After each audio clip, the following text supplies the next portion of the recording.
That's That's 700. 706. Right, we're live now, so it's all yours, Fox. Hello, everyone. This is going to be a free-on-free debate between socialists and capitalists. On the socialist side, we've got Zexacy, Bad Mouse, and the Finnish Bolshevik. On the capitalist side, we've got Sargon, the academic agent, and Bantu. Now, before I get into the questions and start asking the questions, I'd like to I'm going to start off with asking the socialist side, specifically Zexacy, what their sort of positions are with regards to the strife between socialism and capitalism.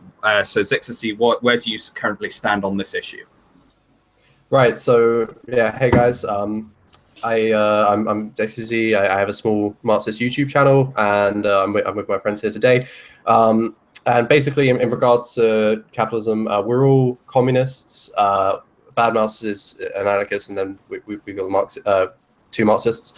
And obviously, all of us think that capitalism is, well, in general, bad. It's not sustainable, and that a better society would be a socialist society where the workers themselves own their own means of production, that being factories and offices and wherever else.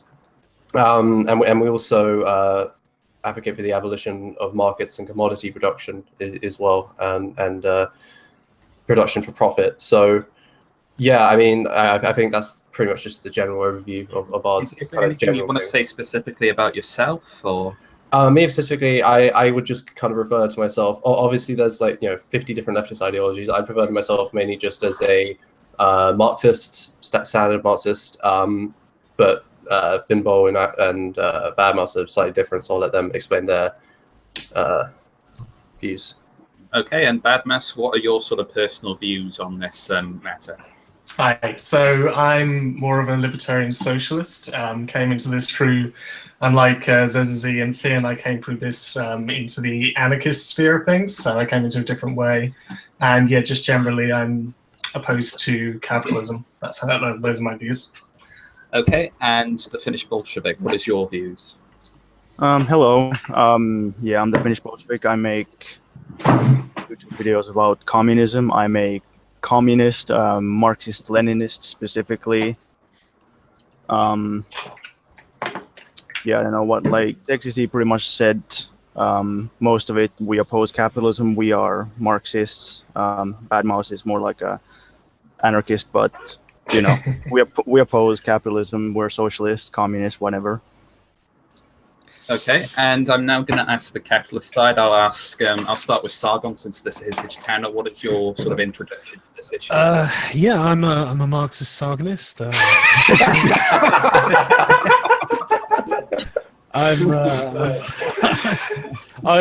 I'm in favor of Haig's conception of capitalism. I think that works best. I don't think we're living in it, but it's what I would like to see. Okay, and academic agent, what is your general introduction? Yeah, well, like all sensible people, I started out, I guess, being more lefty when I was younger. So I've been through my phase of reading, Marxism and Marxist theory and so on, and then basically, grew up, as it were, and just saw through empirical evidence and various other things that. Capitalism generally is the best way of sorting things out, as we're about to discuss. Like Sargon, I'm also more on the F.A. Hayek side of things, because obviously within capitalist countries, we also have the dichotomy between Keynesianism and, I guess, more supply side economists like Milton Friedman and so on. I'm obviously more towards the supply side, but even further than that, I'd be more with F.A. Hayek. So that's generally where I am on the spectrum. Okay, and Bantu Rhino, finally, what is your sort of introduction on this issue? I guess I'm the only one here that's not a YouTuber, and I'm the chief executive of an insurance company. I studied philosophy in university at the University of Toronto, where I, as well as agents, spent my time as a socialist there, and then proceeded to grow up and conceive of the world quite differently. Big influences on my perceptions of economics would be Schumpeter, would be my main guy, who I generally prescribe to. Okay, so that's the introductions out of the way. I'm going to move on to the meat of the conversation, which is, of course, the questions. I've got 5 questions here. The way I'm going to do this is I'm going to, say the question first, and then ask one side their position on the question, and then I will allow the other side to retort with their own position on the question, and then we'll sort of have an open forum for 10-15 minutes on that question. So the first question is, are markets efficient and sustainable? And I'm going to refer that first to the socialist side. So Zexacy, Finnish Bolshevik, and Bad Mouse, feel free to discuss your positions on whether markets are efficient or sustainable.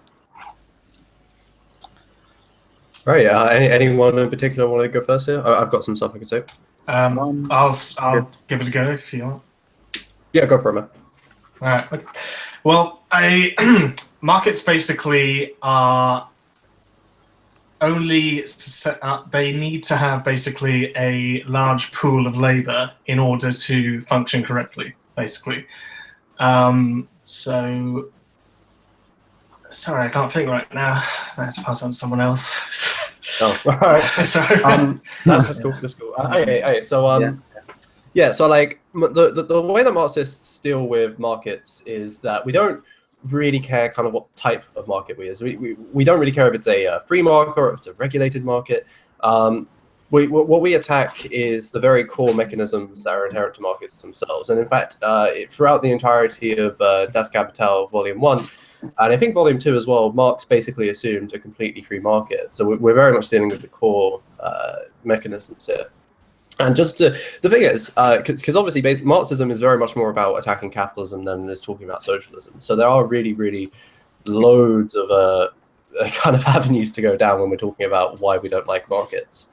But in particular, I think there are things like the automation crisis, in particular having in third world countries that rely on production lines or sweatshops and rely on this cheap labor to supply demands in the first world. The overproduction crisis, which is something that's kind of been around with markets since the Industrial Revolution, where we have the ability to create large surpluses for the first time in human history, which go against market mechanisms. The boom and bust cycles, which are inherent to markets. If you look at history over the last 100 years, every roughly 15 years, we have an economic crash for one reason or another, then slowly begin to recuperate and have a boom. There's artificial scarcity as well, where we're intentionally limiting our access to resources just to keep market prices steady. But I think most of all about all of this, probably one of the most inherent things to markets would be the falling rate of profit, which is over time, the rate of profit derived from commodity production has steadily been falling. And there is actually conclusive evidence to show this is happening. And if you want, I will link this in the Hangout for you guys to take a look at. So yeah, those are basically kind of that. I know I just kind of like threw a lot there, but like I said, there are so many places to start. And I don't know, Finnish Bolshevik, if you want to kind of delve into any one of those in more detail. I'm just going to briefly interject here. The link that you put in the Hangout, the people watching the stream might not be able to see that. So I think it would be easy to say what these people need to look into, the thing that they need to Google in order to find that relevant information, that relevant source. Right. Okay. So if you just Google Piketty against Piketty, the tendency of rate of profit to fall, it should come up. I hope it would. So, yeah. Yeah. So, are the markets efficient and sustainable? To me, like the whole, it's like what they define as efficiency. Are they efficient? Well, they're not efficient in the sense that, let's say something could be produced locally, but it's much cheaper somewhere else, so they produce it elsewhere, and then they spend great amounts of money and resources to transport this commodity to some other place. And it might make sense in terms of profits, like it might actually make you a lot of profits to produce in cheap countries and then ship the goods to somewhere else, but it's not exactly rational or efficient if we're thinking about just using resources. And do they provide for people rationally? The whole rationality is centered around profits. It's not centered around people. So you can have millions of people without access to food, water, housing, and all that. And you can even at the same time have lots of food being wasted and lots of empty houses. And it might make perfect sense economically to say have lots of empty houses because the house might be an investment. So actually using the house might actually be more trouble than it's worth. You might not want to rent it. You just want it as an investment because you think the prices of houses are going to go up. So it's just because the rationality is based on profits and not based on what humans actually need. That's why we get these like insane things of lots of food being wasted while there's actual starvation. Yeah, can I add to that actually? Yeah, that's a pretty good way of putting it. It's efficient for making profit, but profits don't always match up with what efficiency might be considered to be. For instance, like I touched on artificial scarcity, where we're dumping food or where we keep diamonds intentionally scarce. That's not efficient. Planned obsolescence, where we build things to break over time, that makes more profits in the long run, but it's not efficient in any sense of the word. But the market still does it because the market doesn't care about efficiency; it cares about profits. And again, profits don't always equal efficiency. I'll just jump in and say, so basically to summarize my point, the problem with capitalist markets is that they ignore externality. They focus on people as basically machines in a cogs in a machine, sorry. And if people are not necessary towards that production line, then they will not be granted the means to their survival. So, yeah. Great. I've said everything I want to say. What about you guys? Like the market, basically we all know the market is kind of this force of its own. It's not planned, so it kind of goes with its own logic. And I don't know, like we'll probably get into what you consider is a free market and what is not a free market and stuff like that. But I don't know. Basically, the market just kind of does its own thing without caring about people, and that's why you have these crises. For instance, now you might have an alternative explanation how it's somehow government intervention or something that causes them, but. I think our side's done then. Okie dokie. I will now direct the same question towards the capitalist side, which is Sargon, Academic Agent, and Bantu Rhino. Are markets efficient and sustainable? Do you mind if I quickly go? Go for it. Yep. Right. There are a few ways of conceiving of this that I think are kind of missing the point of what a market actually is. And it was the constant use of the term sort of like markets don't care about people, as if markets are somehow separate to people. Markets are made up of nothing but people. And markets, they don't not care about people. They actually really care about what people all want. They care about. Yeah, it's literally the only thing they give a damn about. What do people want? So what can be sold to them? Exactly. So, yeah, I don't accept that characterization of the market. And the thing is, this is something that I find like anarcho-capitalists do with the concept of government. They try to separate it from the society that uses it and operates in it. And they turn it into a remote evil entity where it's like as if the market's got a plan of its own. It's going to come down and do something horrible. They do the same thing. And I think this is a fundamental mischaracterization of the thing that we're talking about. So I reject that out of hand. Can I jump in on that for one second? Yeah, please do, please.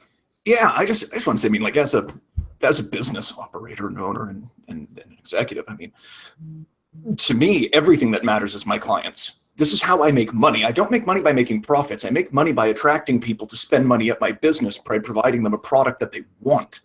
Okay, I assess the needs of the public, and then I try to meet it the best that I can so that they want to do business with me. This is how it works. It's not about profit. The business has to be arranged in such a way that there is enough money to make profit there. Okay, but I can't have profit if I don't provide something to people that they want. Anyways, go on. Well, that means that fundamentally you have to be attentive to people. And that's why corporations spend billions doing market research. You know, that involves polling people, you know, and looking at all the data. What are they buying? What do people want? You know, to say that markets don't care about people is really weird, because it makes it sound like you're selling things to machines, which people obviously aren't. Did you want to say anything, Agent? Yeah, well, I mean, I don't think there's any way to talk about this with confronting, I guess, the elephant in the room whenever you're speaking with a bunch of people who call themselves socialists. How does the market arrive at a price? It arrives at a price through a very basic law of economics, which is supply and demand. The more people who want something, okay, and the less there is of something, the more the price goes up. I mean, you all, everybody here, I hope, knows how supply and demand work, but it's exactly that all the time. Okay, so it can't be anything other than that as well. That's this is what I'm saying. It's supply and demand in any economy that's ever been. So whether you're talking about ancient Egypt, Soviet Union, right now, it is just a bunch of people in society who want certain things. And it is, well, how do we work out how to give those people those things at a price point that people can afford? And if you look at people, so basically, I was interested that what I think it was Finnish Bolshevik talked about rational, how the market isn't always rational. Yeah. Well, see, the thing is, a rational system would be like, well, like whose reason are we talking about? Okay, what they're talking about is replacing the wills of millions of people, all pursuing their, like, buying things that they want with their own free will, versus basically somebody else just saying, no, I don't think it should be that price. That should, like, basically, those are the only two systems that there are, right? It's either everybody decides through their own buying and selling, you know, if they want something, they'll buy it. If they don't, they won't buy it, versus somebody from on high saying, yeah, I think corn should be worth £2 or £5 or whatever it is. And in history, whenever anybody has done that, whether it be you know, a Roman emperor or the British government when we had the Corn Laws, or the Soviet, whenever anybody has tried to do those sorts of things, it's led to mass starvation, perversion of incentives, and so on and so forth. So the market is actually, the thing that it's really good at is arriving at an affordable price point that millions and millions of people want. So I'll always go back to corn. You can go out in a supermarket right now and buy a can of sweet corn for, what is it, 50p, 40p, 30p.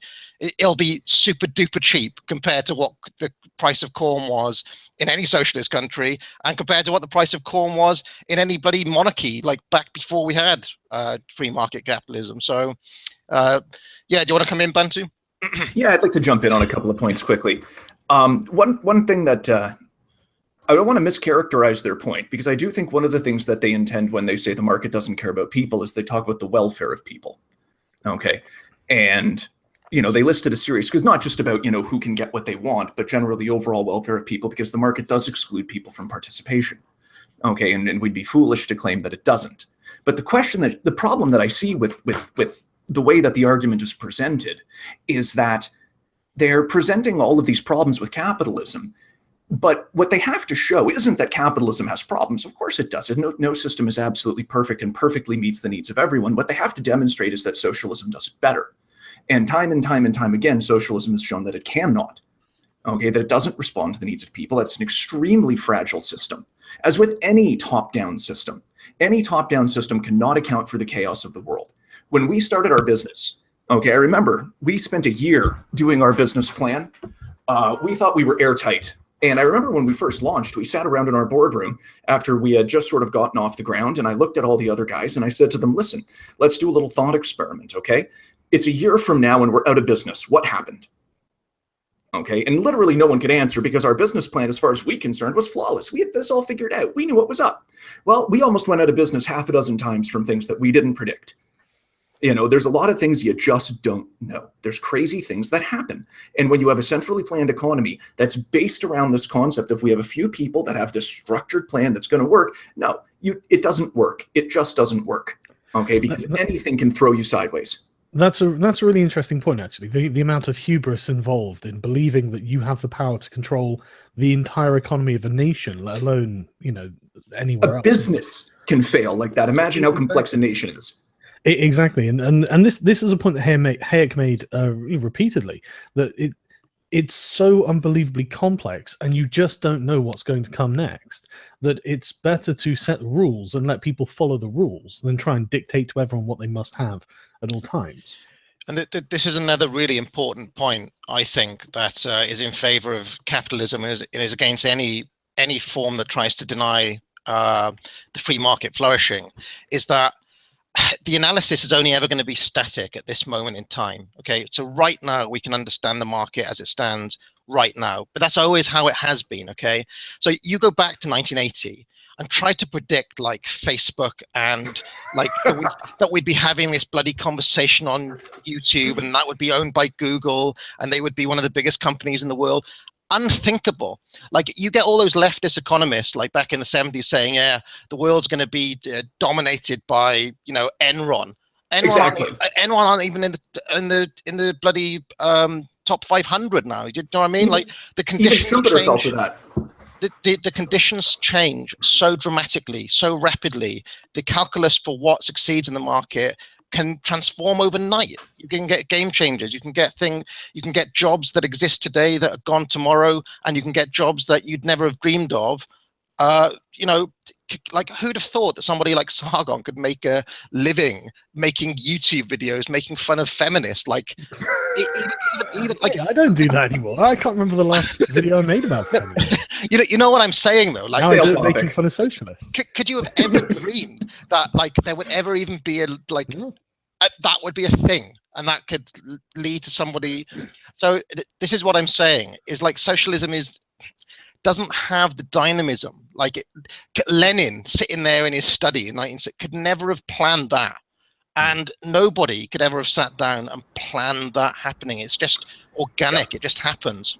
And that comes right back to Schumpeter's concept that economies are dynamic, that the entrepreneur is the individual that comes in and constantly innovates within an economy and creates new spaces, okay, for new types of technologies to come forward.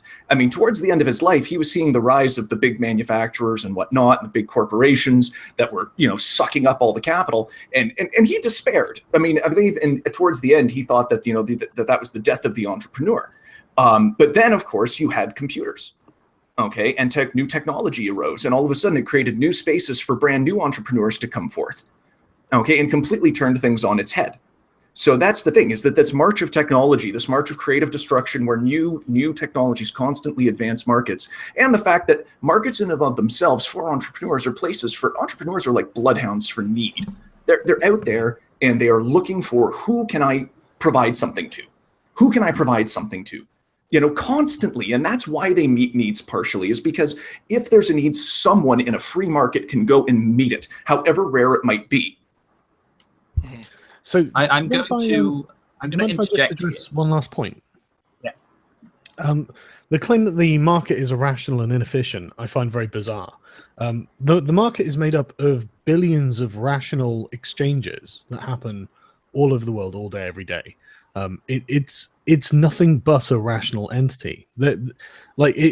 Something irrational in a market would be something like, someone building up a big stock of something and then just setting fire to it.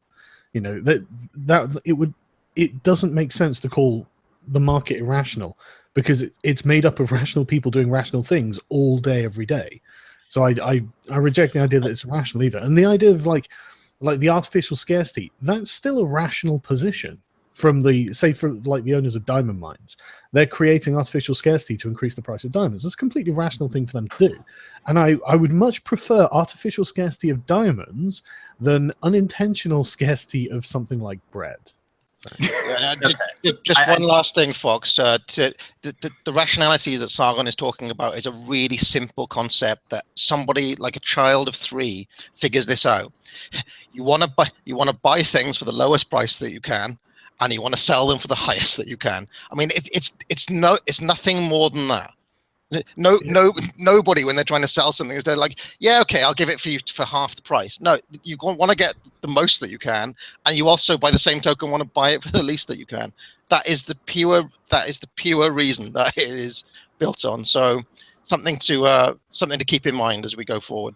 Okay, I think, admittedly, I probably gave the capitalist side a bit too much time there in comparison to the socialist side. So I think from now on, in order to make it a little bit more formal, I'm going to time each side. Would you be okay with about 10 minutes maximum for making your statements and then 15 minutes for the open forum? Is that something? Yeah. Okay, that's great. So I'm going to refer back to the question once more. This is now the open forum phase. I mean, 15 minutes max, ideally. I mean, I'm quite flexible. We can sort of go slightly over if necessary, but I'll point out once the 15 minutes has been achieved. But are markets efficient and sustainable? Can I talk about a couple of things? Sorry, I just really wanted to say really quickly, I did love it when the CEO was talking about another system being top-down. But anyway, do continue. My system is top-down. But no, hold on 1 second. I want to respond to that quickly.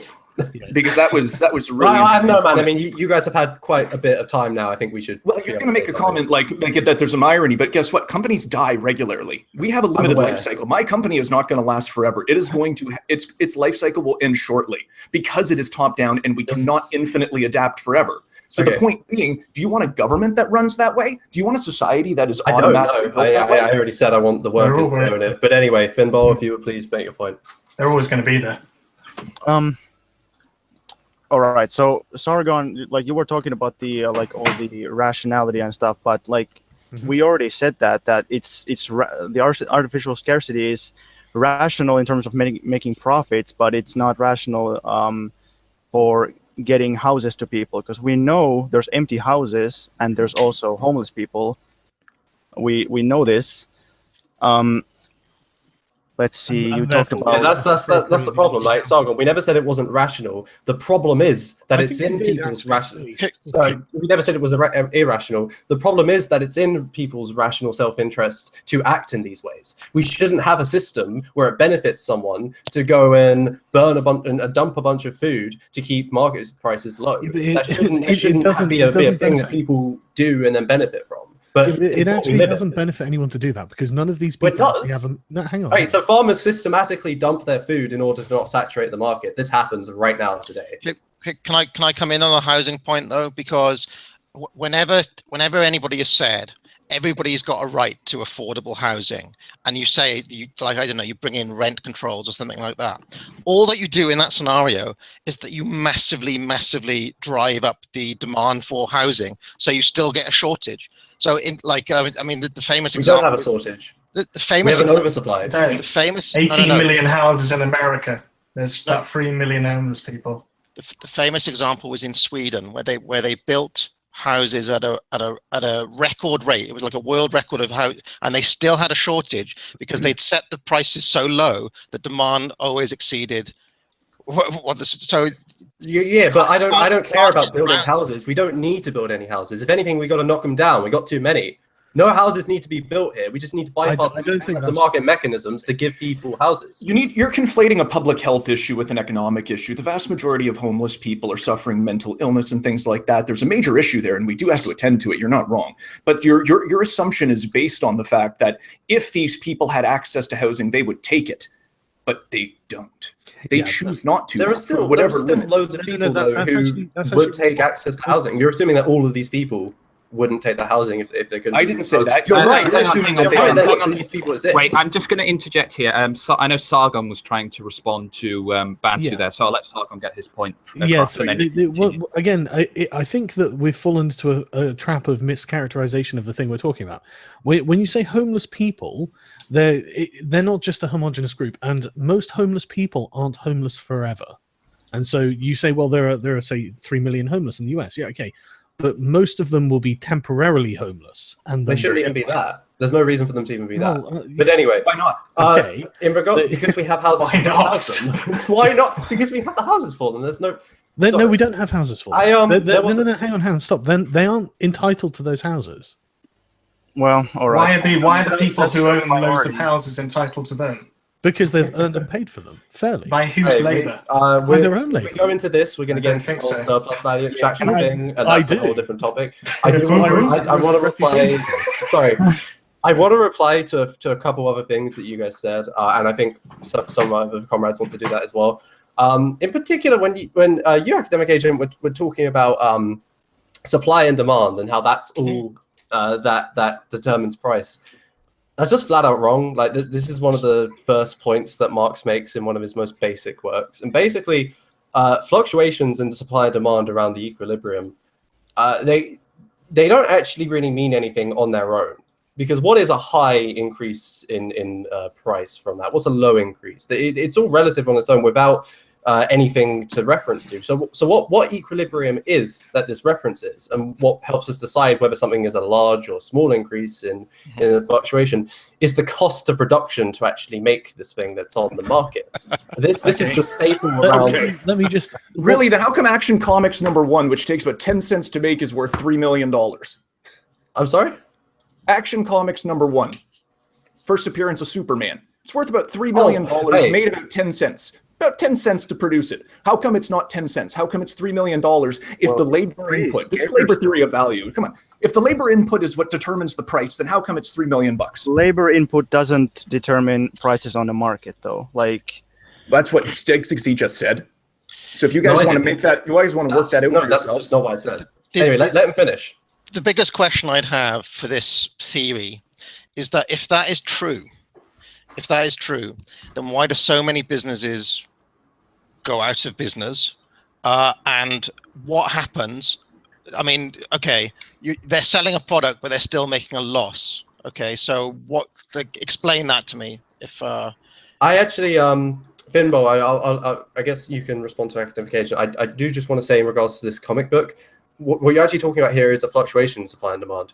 So the reason why, because the supply is so low for this, that's why it's so expensive. However, the reason that we can say that this is a huge difference between a huge difference in price is because its cost of production is so low. If it didn't have a cost of production, I'm just going to come in. We wouldn't have any way of knowing if that was a big increase or not. I'm just going to come in a sec because Finnish Bolshevik wanted to mention something about famine and can socialism do things better when there's an opportune moment. That's something he mentioned in the Hangout chat. So I'm going to let him have the stage. yeah, by opportune moment, I meant opportune moment in this discussion. But is there also the labor theory of values? I think this is an important point that we should get to the end of. I think that's what Finnish Bolshevik was about to talk about. Yeah, responding to academic agent. no, like I was just gonna say about somebody brought up like every time somebody has tried to do something, I'm not sure if it was socialism or planning or something, but it's gonna result in famines, and like there's famine in countries all the time right now, like in capitalist countries. But the thing is, like, you're like, hold on. I mean, I just can't let this. no, but can I get you to clarify? All right, Let me finish this point. We all know what we're going to say to it. All right. Yeah, but when you said that there's going to be famine, did you mean that socialism causes famine, or what causes? Yes. Yeah. Well, what causes famine specifically is the dislocation of people from a market that can supply them with a product. So, I mean, this happened famously, of course, in the Soviet Union. It happened 1917. It happened in Zimbabwe. It happened in Ethiopia. It happened in China. It happened in Cambodia. I mean, the list just goes on and on of these. I get what you mean now. Thank you. So, I just want to add, it didn't happen, for example, when there was a famous drought in the United Kingdom, when we had a hosepipe ban. Like nobody died of famine then. So there is that to point out as well. All right, I think we are going off topic here. I think that we need to get the conversation back to the question, which is, are markets efficient and sustainable? Can I at least say something, since he brought it up? I'm just going to. I think that would be fair. Just over 5 minutes left. We have just over 5 minutes left on this topic. But okay, well, I'll be quick. Can we get back to the if Finbo could just make it ready. This is really important to me, and it is. I want to talk about it as well, but I think it's only fair if Finbo makes a really quick response to what academic agent says. Then we'll get right back to the liberatory value. Well, come on, let's just talk about this, because seriously, let's get to what Sargon has to say. Yeah, this is driving me crazy, because if labor is what determines value, then there wouldn't be any price fluctuations. Why? because the value has been determined by Value is not the same as price. No, but value is not the same as price. Right. Okay. Go. Explain your interpretation of the labor theory of value to me. Then. Can we get to this later? Because like we were sort of in the middle of something. I'll just make my point. Well, I'd like to get back to the conversation at hand, which is the question. Okay. Sorry. Go on. So anyway, like when you said that, for instance, in the Soviet Union, socialist policies led to famine. Well, the Russian Empire already had famines all the time. And then when they implemented socialist policies, they had famine for a little bit, and then they stopped. So if socialism was the direct cause of the famines, why did they not continue during socialism? And why were they already in existence in capitalism? And the China thing, like, it's the same thing in China. Like, China had famine for thousands of years, and then China literally had famines up until Deng decided he was going to let capitalism flourish, and then had less. I mean, and let's remember that the famines that happened prior to this were not under capitalist nations. I just realized Bad Mouse hasn't really implemented a huge amount, and I think there's some stuff he'd like to add to this, particularly on famines, maybe, or I don't know, Bad Mouse. Do I? Oh. Well, I figured because you hadn't said much, man, and you did just recently make a video on this. Well, yeah, I agree, yeah. So, again, like I did a video the other day explaining how the fact that, you know, again, ignoring externalities, capitalism is responsible for millions and millions of deaths every single year. The difference is we don't consider those to be attributed to capitalism. We just simply think that's life, that's excuses, inadequate management. We sideline these things, we put it into a different place because we don't consider that to be part of the overall system. We consider the overall system to be just human nature, life. We'll get onto that in another question. But these famines that exist and these lack of food and resources that are put onto, places in third world countries are in the interests of capitalists to do that in other countries for their own profit. So I think that's what it does. In the interest of capitalists to have famines in third world countries? No, it's not in the interest of that, but it is in the interest of having. It's not in the interest to give them food. That's what I meant. Sorry. Yeah, they got no money. They get no food. Exactly. Dude. In all of history, whenever there's been these, it happened in the UK when there were the corn laws before, like the free marketeers got their own way. There was a price fix on corn. People were listening to like Thomas Malthus and who thought, who had some population theories. They'd artificially kept the price of corn high, and people were starving.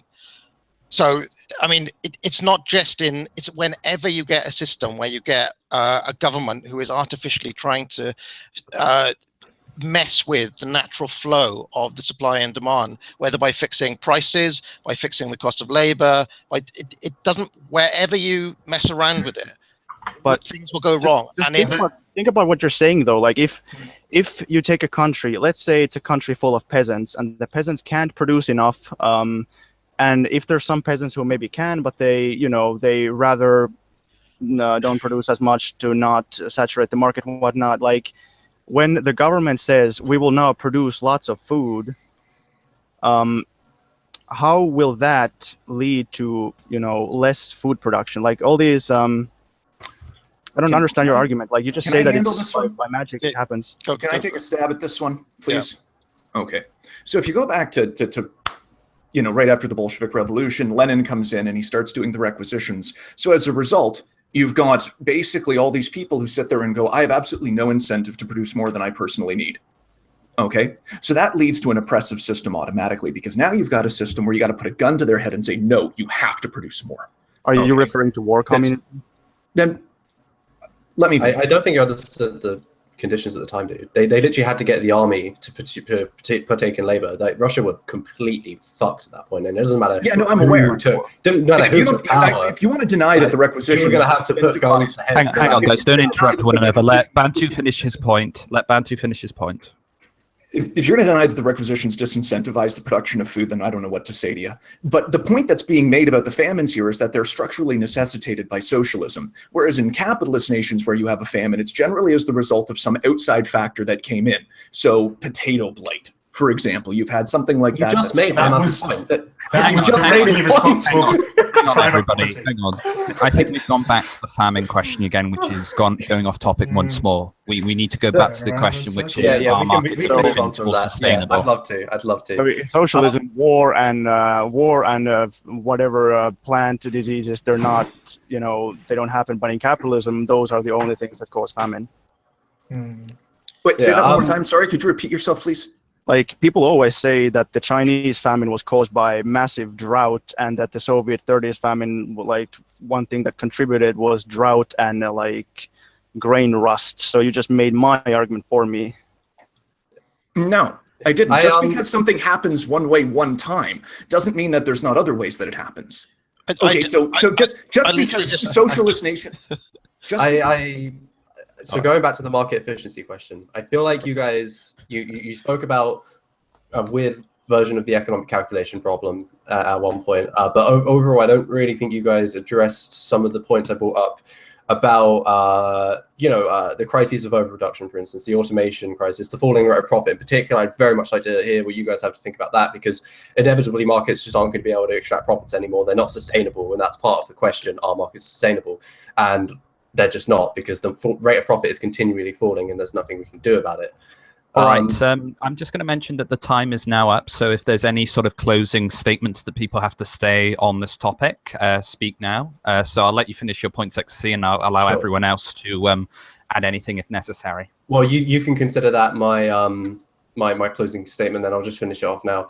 But yeah, again, I mean, Sargon, you said artificial scarcity was in people's rational interest. You basically proved my point. No, I didn't say it was in people's. Hold on, Hang on. I just said it was let XC finish. And again, just the wastefulness of the market through competition, scarcity, overproduction crises, where it's actually a problem when we reduce too many things, because then it saturates the market.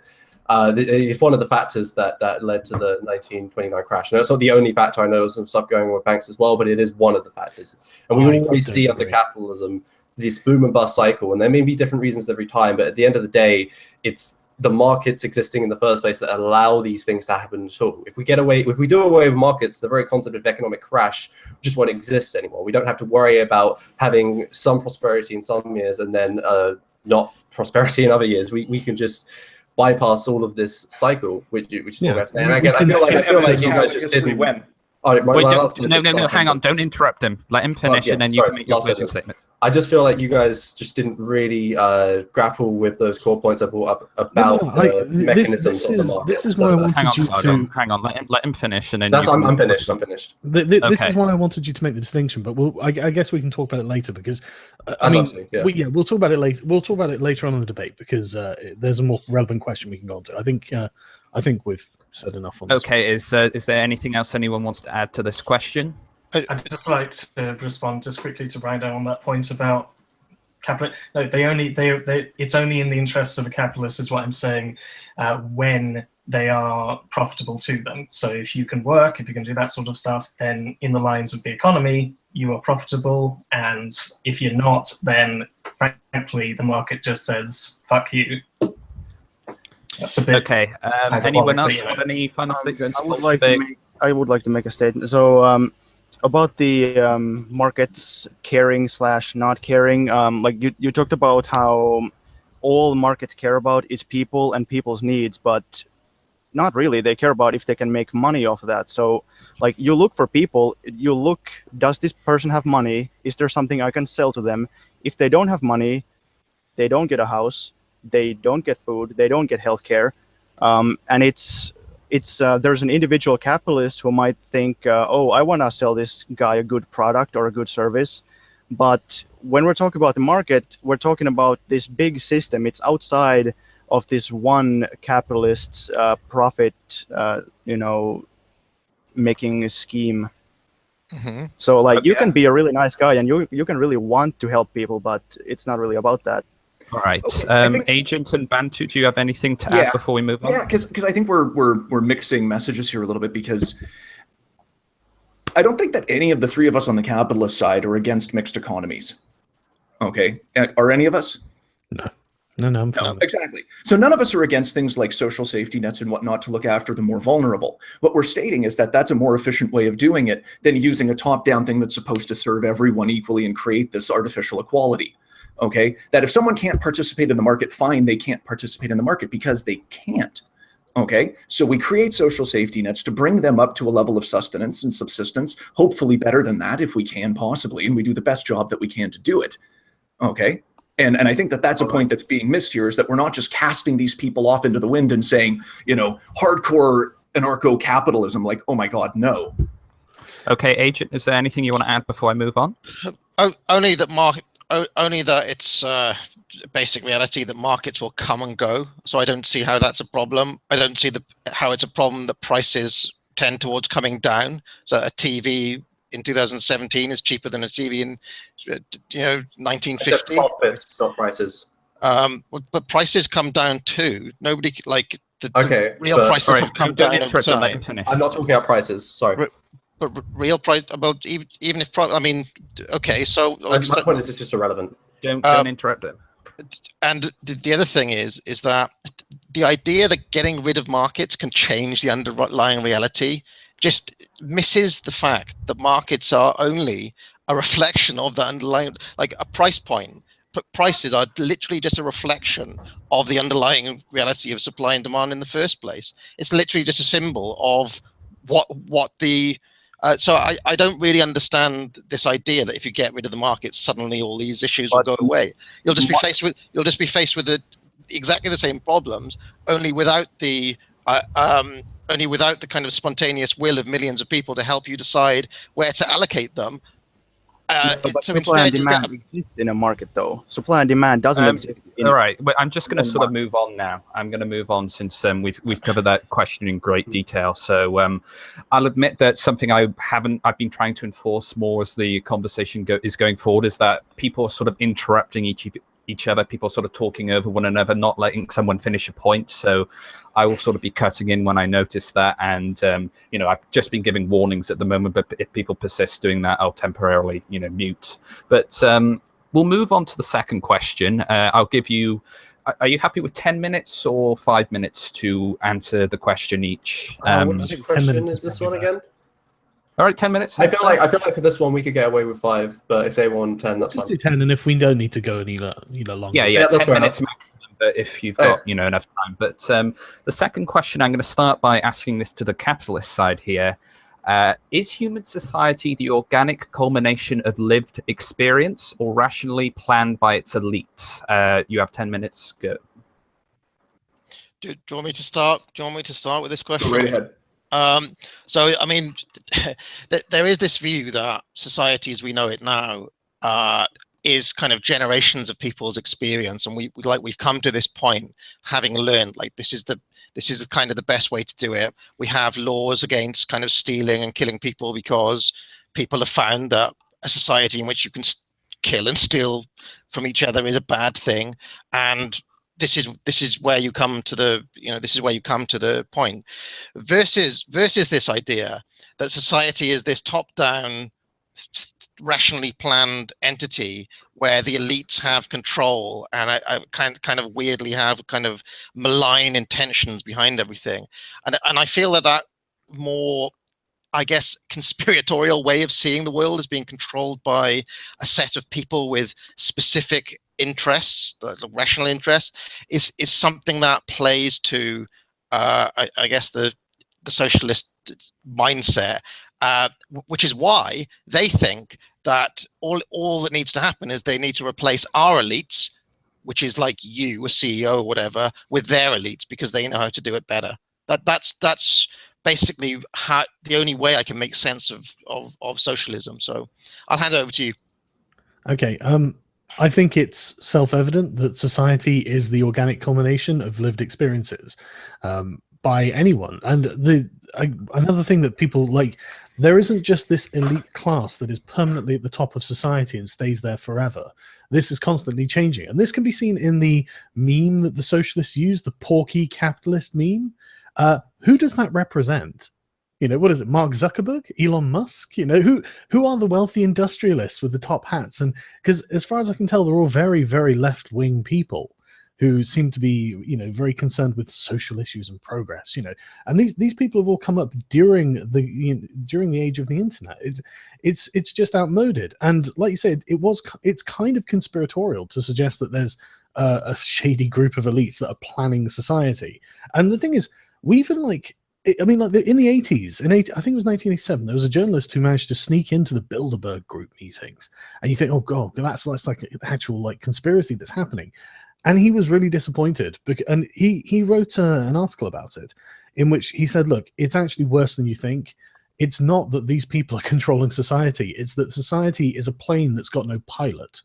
These people are desperately trying to hold on to what they've got because they don't have unlimited power. They're sat on top of this roiling ocean of power, of people coming up and going down, and it's totally unmanageable from their perspective. And all they're doing is desperately trying to hold on to what they've got. And so, yeah, no, society is absolutely the consequence of the individual interactions and machinations of millions and millions of people all acting independently in various networks of engagement. There's no central planning to society. I've got nothing to add to that. That nailed it. Thank you. Okay, Good job. Is there anything else to add, Agent or Sargon, on that point? I think I'm done. And you're done also, Agent? Yeah, absolutely. Okay, so now I'm going to ask the socialist side the same question, which is human society the organic culmination of lived experience or rationally planned by its elites? Right. So we do have a response to that question, but I would actually like to start by responding to one of your main points, if that's okay.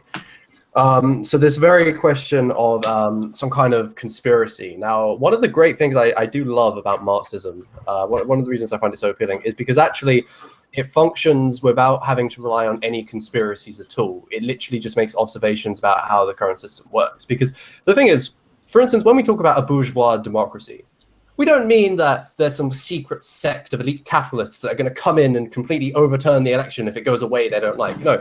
What we're talking about is the very way that society and the state today are structured is in a bourgeois frame, almost. There is no grand conspiracy here at all, but it's the way that questions that we have to deal with are framed. For instance, do we want to sell arms to dictatorships that knowingly fund terrorist organizations, or do we want to hurt the economy? Or do we want to raise the minimum wage, or do we want to help small business grow? Instead of we can't actually solve these problems on that level, on this bourgeois mindset level. Instead, we need to look at why we live in a society, why we need to make these choices, and we have these dilemmas.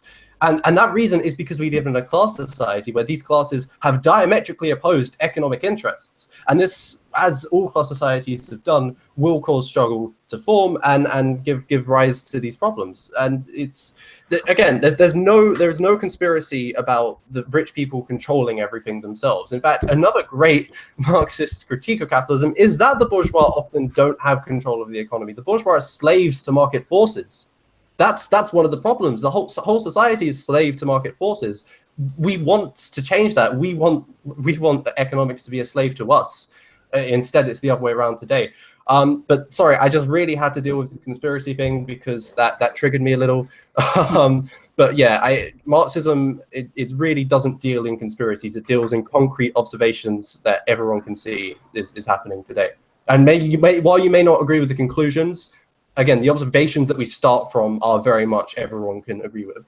But anyways, in regard to the actual question, I think Finnish Bolshevik had a pretty good point he wanted to talk about there. So. Yeah, so actually the kind of method of analyzing the world that Marx and Engels created is something they called historical and dialectical materialism, which is basically looking at concrete material realities and especially economic realities and seeing how those have led to society developing in a certain way. So, for instance, like how private property came about, how we came into having private property and then slavery, feudalism, and then the development of capitalism, and finally, like this modern capitalism that we have. So, we don't really disagree with you. Like when you ask, is human society culmination of lived experience? Well, it's the culmination of historical processes. It's not nobody has planned this historical process. But when you talk about conspiracy, it's, I don't know if it's really conspiratorial to say that there's people who have interest, you know, rich people have interests, countries have interests, and they pursue them. If the CIA assassinates a president in some country, is that a conspiracy? Well, technically, yes, but is it an insane, loony theory to say like they have an economic interest to attack this country, so they do it? It's, you know, that's my take on that. Yeah, I mean, I guess in that regards, I feel like the way that question was posed was kind of actually just like society being the combination of organic human experience. That's actually what Marxism tries to explain at its most base level. I feel like because Marxism is just analyzing social relations, and that's all. So we're not trying to say that things are planned by economic masters or whatever. But anyway, Bad Mouse, is there anything you want to add? Well, I was just, basically just going to ask, I was just going to say sort of in line with what Finn just said, it's not conspiracy, it's just people acting in their exact interests, and that's what really defines how society goes. It's whether or not it acts in your interests or not. And I think that pretty much explains how human society functions, really, those who have the power and those whose interest it lies in. Yeah. Cool. I think... Yeah, okay. If we're sort of operating by the 5-minute rule, since the capitalists were less than 5 minutes, we might as well wrap it up there. So I'll ask the question. I will propose an open forum. I'll be more strict with regards to interruptions. I will warn first, and if you continue to interrupt someone's point, you will be temporarily muted until the point is over. So, is human society the organic culmination of lived experience or rationally planned by its elites? This is now an open forum. You have 15 minutes. Okay, can I start? So I find it very interesting that you said we want economics to be a slave to us. That might be a bit of a weird metaphor. I don't know. I actually think you jumped on me there. No, I think I get what you're trying to say. And it's weird because I already view economics as being a slave to people. That's the whole point of it. There is no point to economics other than to serve people. So, to paraphrase Marx, I think Marx puts it really well. It's man creates his own history, but not as he sees fit. So very much, economics and historical development, they are human driven, but they're not like decided by humans, if that makes sense. That's right, because it's too chaotic for anybody to be able to decide that. Exactly. Markets are horrendously chaotic. Exactly, because the world and reality is horrendously chaotic. Hang on a second. That's the point, isn't it? It's not... When you say markets, what it would be better to say is individual exchanges and transactions between people. Because that makes it far more real and far more concrete about what you're actually talking about when you say markets.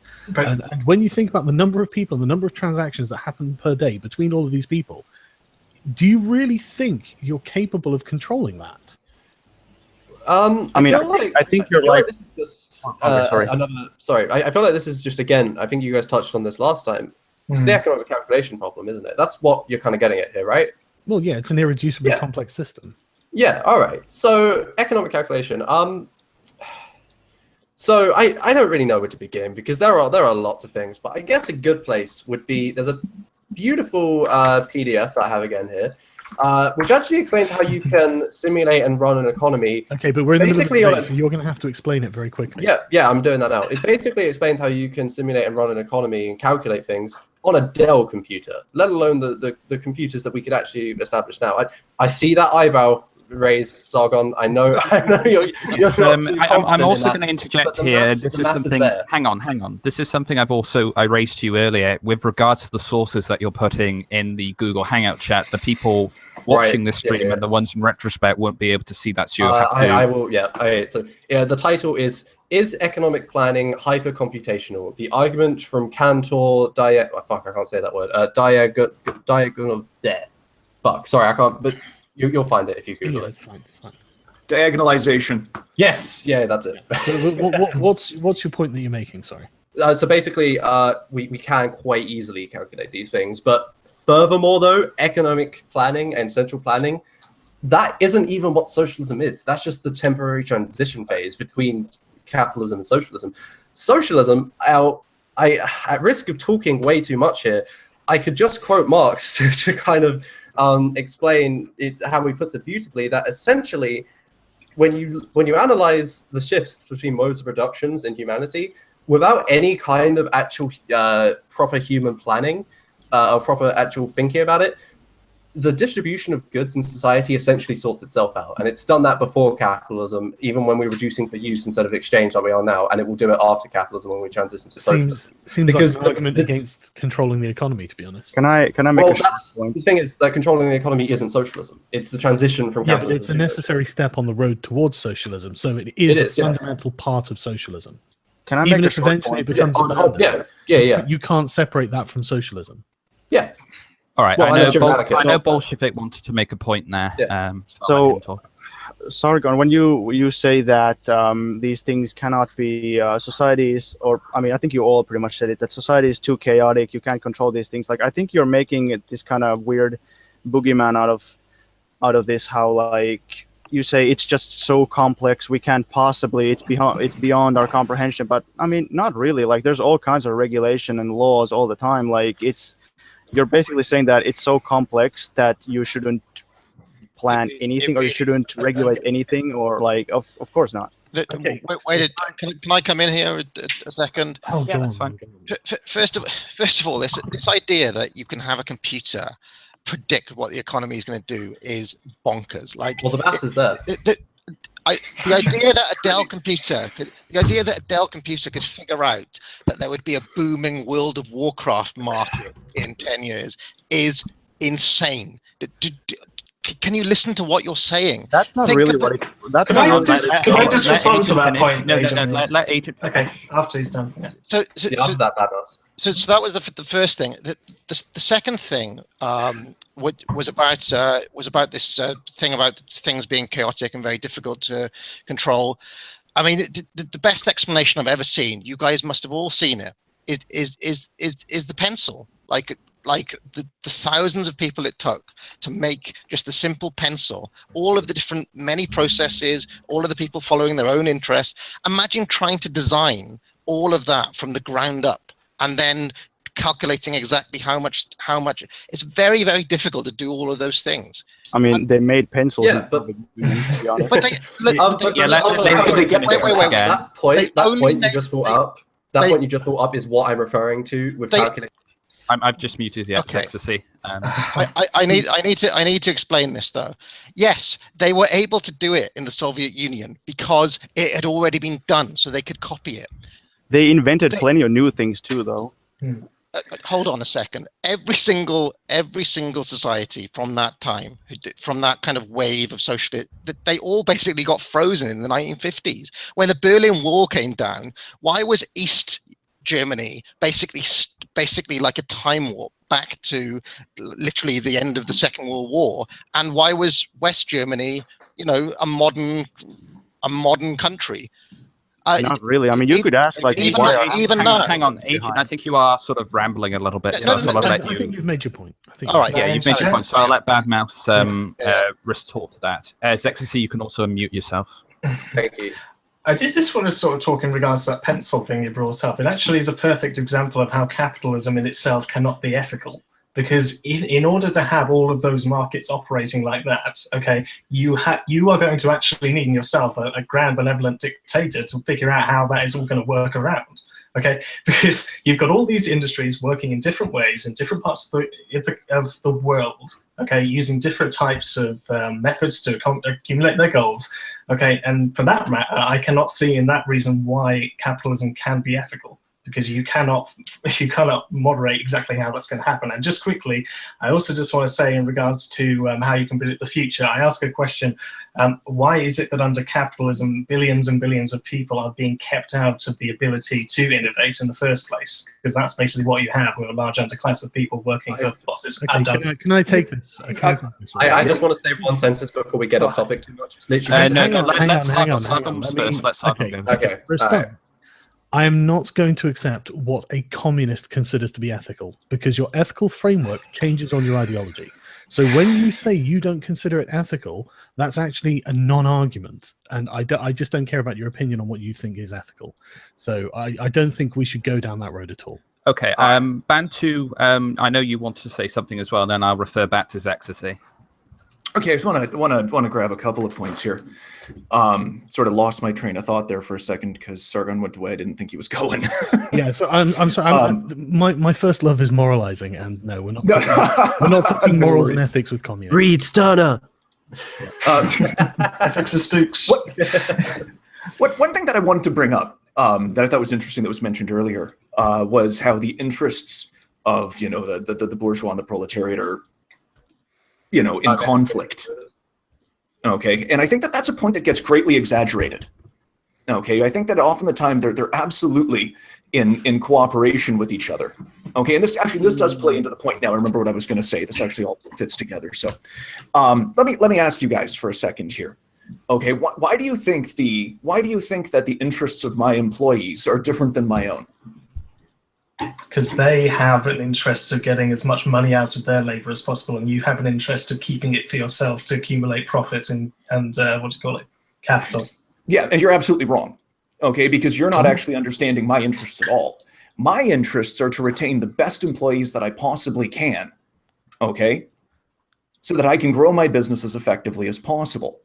Okay, my first interest isn't profit. My first interest is making sure that I build a robust organization that's capable of bringing value to clients. To do that, I have to spend the appropriate amount of money that the market dictates, okay, to get the best people that I can to do the job. Now, these people have an interest. Pardon? Sorry, if you don't make profit, though, you'll go out of business. So it's not like... I have to make a profit. Hang on, let Bantu finish his point, and then you can retort. Okay, no, he's absolutely right. I have to make a profit, but that profit is made via the efforts of the people that I put in place in the structure of the business that I create. Okay, at the end of the day, there is so much value for a particular set of labor within a market. I try to pay as much as I can to get the best people that I can to do it. Okay, like all my employees are extremely well remunerated. I think if you went around and asked them, they're turning around and they're going to say, no, actually, we really like working for him because he looks after us. Okay. To be honest, this is pretty anecdotal. Like you could say, I take good care of my slaves, therefore slavery is okay. Like this is pretty anecdotal stuff. Yeah, it's not anecdotal. It's the basis of how businesses run. When you run one day, maybe you'll understand that. Oh, I knew that was coming. I knew that was coming. I was waiting for that the whole you time. think experience doesn't matter? Oh, I think your own personal experience the argument is a bit much. But yeah, sorry, I've still been itching to get this one sentence off. Sorry, there's actually one question. Hold on, I got. Hey, whoa! Hey, let me finish. Active occasion. When you were talking about that pencil, that's the type of stuff I was referring to with that Dell computer calculation stuff. Anyway, finish, Olshvik. I think you had a good point you wanted to raise in regards to Bantu, so I'll let you go ahead there. Actually, can I just jump in quickly? The pencil thing is bizarre because at what point do you account for the sales of pencils in your calculation? I mean, you don't sell them because there aren't markets. Yeah, but there are markets, and we sell pencils. So, under the central planning. Yeah, but does everyone just get issued a pencil or something? Well, sorry. Does everyone just get issued a pencil by the Dell Pro computer? No. It's just yeah. So the how do they get the pencils? Where does it come into? Okay, well, I guess that goes into the whole labor voucher thing. I mean, assuming like pencils that can be made in abundance, which they probably could be. Yeah, let's just assume there are loads of pencils. We could give everybody as many pencils as they wanted. But if pencils couldn't be made in abundance, then we'd have to get people to buy them with labor vouchers. Yeah, but assuming that they can, how do you know who gets a pencil and who doesn't? Because some people spend their labor vouchers on them and some others don't. How is this different from money? Yeah, because labor vouchers don't circulate; they're not a currency, and they do not accumulate. And but furthermore, they're not wages. Demand involved there, isn't there?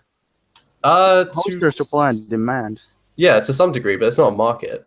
The markets aren't just supply and demand. Markets are commodity exchange. How does it deal with game changers like the iPad coming in, or do they just not get invented? How does innovation happen under that system? Yeah, this is my exact question. All right. So if you look at, like, you can look historical socialist countries if you want. Like, they invented things like, Sputnik, stuff like that. Like, all kinds of technological innovations were made, and they had state scientists building all kinds of things. But if you want to make it, like, say, less state-run or whatnot, you could just have, like, say, there is you get a level of education for free provided, and then you have facilities that you can use to try to come up with things, and then if you make an invention, Here's the thing, though. Like, yeah, 2 minute warning, by the way, Finball's- guys. 2 minute so warning. basically, what Finball was saying is that people are always going to want to innovate things. We've innovated things before capitalism. It's just it's dare I say it, human nature to want to innovate things. You know? If people naturally want to fulfill their passions and try and follow those things and contribute something to the world, and there's much more to contributing innovations than just money. There's Bad Mouse, you lots of reasons. I don't deny that. I don't think any of us do. Let Bad Mouse go. It's just simply the fact that in a capitalist system, you are systemically depriving loads and loads of people from the ability to innovate in the first place. By depriving them of their ability to innovate. How many Einsteins do you think never picked up? That's tautological. Absolutely. The reason it happened. How? This is okay. Can I just jump in on this? I'll let Ban too, and then Sargon. So the problem that I'm seeing here is twofold. You're talking about innovation still happens. That's great, but the problem isn't innovation. Innovation is going to happen because you have people that are creative people that go out there and they take joy in doing that and they take pride from it. No one disputes that. The problem is, how do you then market that technology? I can invent penicillin. Hold on, I'm speaking. There's market. I can create penicillin. I can invent penicillin, right? But then I've got to create a factory. I've got to create a fabrication process. I've got to create a supply chain, a distribution network. I've got to come up with a whole way of getting that out to the market. And I've got to take a risk to do that. Sorry, okay? So the guy who invented penicillin, he did all of that. What? Sorry? So the guy who invented penicillin did all of that. Yeah, he did. No, of course he didn't. So what are you talking about? He didn't build. Did he build a factory? There was a pre-existing chain made to get these innovations out to people. And how did that get built? How did that get built? Where did that factory come from? Well, think about there are ways. People got capital, made an investment, and took a risk so that they could produce something. Okay. No, but think about it. Like this, when Kalashnikov came up with his famous gun, the Soviet government somehow just got those guns. The time is up, by the way, so I'll just let you guys sort of finish up this sort of question, then we'll move forward. I would like to make a choice to do that. But the point is that in a capitalist society, I can get together with a group of individuals, come up with an idea. We can pool our resources, our efforts, our money, and then we can put it out into the market and hope that it works, because we believe that if this existed, people would want it. Okay? That's how innovation happens, is that we identify something that we see as a potential need, we build it, we take a risk, we put it out there, and then either it sells or it doesn't. And if it works, we make a profit, and yay, good for us. And if it doesn't, we take a bath and we lose our money. Can I respond to that? So is there anyone else that wants any final statements as well as that? Yeah, Finball does. I do something as well. Finn and Agent, so no one else? Okay. I do. So, I think Bad Mouse as well. Yeah. Oh yeah, Bad Mouse, if you want to go first then. Okay. Well, mine was in basically response to Rhino again. So when you say, that your idea is to create the best staff, the best, working thing for business, correct? Okay, that's great. That means that if someone's not working as good, is not efficient, then you must either discipline them. If they don't, then you must fire them, and you must hire someone else. If that person can't find a job, he's going to go hungry. Now, I know that you're in favor of social safety nets, but that's dependent upon booms and busts, okay? And if it's not going well, as we saw in the 70s and 80s and so forth, then capitalism has to cut corners, otherwise it's going to collapse. And also I'd like to ask, well, I can't really, it's not a response period, but risk, I do not believe is a good, justification for capitalism, frankly. Okay. No. Agent. You can believe that where you want, but you have to tell me why. No, Bantu, let Agent go. Socialist countries. No. Just let Agent go. I'll start muting. It's very hard for me to understand why you'd bring up innovation in this debate. I mean, if you just look at the stretch of history, we went from years of feudalism, peasants, like poverty, like horrible, just like if you look at the stretch of history from the decline of the Roman Empire until about, 1840 or something, it's just brutally miserable. Read Fernand Braudel, he's a great Marxist historian for you. You'll see that in the longue durée, nothing changes for the poor, okay? Under capitalism, there's a reason that the Industrial Revolution happened here in the UK and not in some other country, right? There's a reason why in exactly these same countries we had basically every single major invention and innovation that you can think of. They all happened here. The technology that we're speaking on right now was developed from this system, not some other system. It was this one. So you're literally all there trying to replace the best thing that human beings have ever come up with something that has no proof at all. So we have basically every single piece of empirical evidence on our side. So I don't understand how you'd bring that up as a point in your favor. All right, Bolshevik, you can make your statement and then we'll move on. All right, so let's see, the risk thing first. So you said you invent something, you take a risk, you see if it's a good enough product to sell. Well, I mean, whether it sells or not that's not always an objective metric of if it's good or not, but there's other things that can impact it, like advertising and stuff like that. But we don't deny that, like, even in a planned system, there's always risks. Like you fund a program to develop, let's say, a new tractor. If the tractor doesn't turn out to be a good one, then you make losses and then you gotta try again. Like, of course, there's risk. But in a capitalist system, you're going to have 20 times. All right, I've just got to mute you for a sec. I just want Bolshevik to finish his point, and then we'll move forward. Yeah, in capitalism, the companies, they go bankrupt, and then people lose their jobs, and there's a lot more chaos and waste and stuff like that. However, if, let's see, what was it that academic agent said, that there's a reason why things happened in the UK and in capitalism. Like, yeah, we know the UK was the biggest colonial empire, so they had the resources, and then we had the necessary scientific developments for capitalism, so capitalism was created. They industrialized society. We know this, that classic capitalism industrialized, they had industrial revolution, but the Industrial Revolution was a very violent and bloody time with tons of misery and all kinds of horrible shit. So it wasn't a, it wasn't very nice, and it wasn't efficient either. But workers' wages did go up 90% during that period. Okay, hang on, Justin. Let's see, what else did you make another point beside just innovation? I'm going to say in interest of fairness, because I know Zexacy, Sargon, and Bantu all want to say something. You can unmute yourself, by the way, Bantu. Now, I'll let you finish your point, and then I know Sargon, Bantu, and Zexacy wanted to add something, so we'll go in that order. Yeah, I'm just going to say that I think it's kind of baseless to say that capitalism has made all the innovations, because it really hasn't. Like, he's just claiming that. Even the internet, like, the internet wasn't. Well, whatever. We don't need to get into that. Yeah. Okay, let's Sargon, then Bantu, and then Zexacy can finish us off. So, Sargon. Yeah, I actually agree that the argument, oh well, capitalism invented X and therefore is a bit of a red herring, really. Eventually, socialism probably would invent the same things, but the word is eventually. And I find it highly ironic that Bad Mouse brought up the fact that some people in capitalist societies go hungry, whereas most people in socialist societies go hungry. That's just the way that this has always been and always will be, apparently.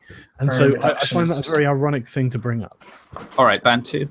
Okay, yeah, so when it comes to the concepts of innovation, you said that there's risk in a socialist society where, if we choose to develop a bad tractor, we've had a bad tractor. And this is the point of capitalism, is right there, is there's going to be 20 different competitors creating a tractor. So if one of them makes a bad tractor, it doesn't leave everyone stuck driving bad tractors. You can have 20 different scientists. No, don't interrupt in Bolshevik. Just let Bantu finish. Okay. So you're going to have choice. You're going to have options. Okay. And the other thing is, and this is to sort of play off of Sargon's point, because he's right. He's absolutely right. Socialist countries eventually will get to these things. But the reason that capitalist societies do it better is that a whole bunch of people are competing to innovate and then letting the people decide what works. This is why BlackBerry ended up dying and iPhones took over, because a new invention came to market that replaced the old concept. In a socialist society, I come up with my innovation and I go to the Minister of Innovation and I say, hey, I want to make this. Can you apportion some factory space for me? Okay. And he goes, I don't think so. We don't have enough room for you. Sorry. Okay. So you limit the amount of innovation that you purposefully limit the amount of innovation that can happen in a society. And as a result, that's why you end up with stagnation. Okay. I'm just going to... Are you finished now? Oh, yeah. Okay, good. So I'm just going to let Zexy briefly do his point, and then we'll move on, because we've been on this question for a while.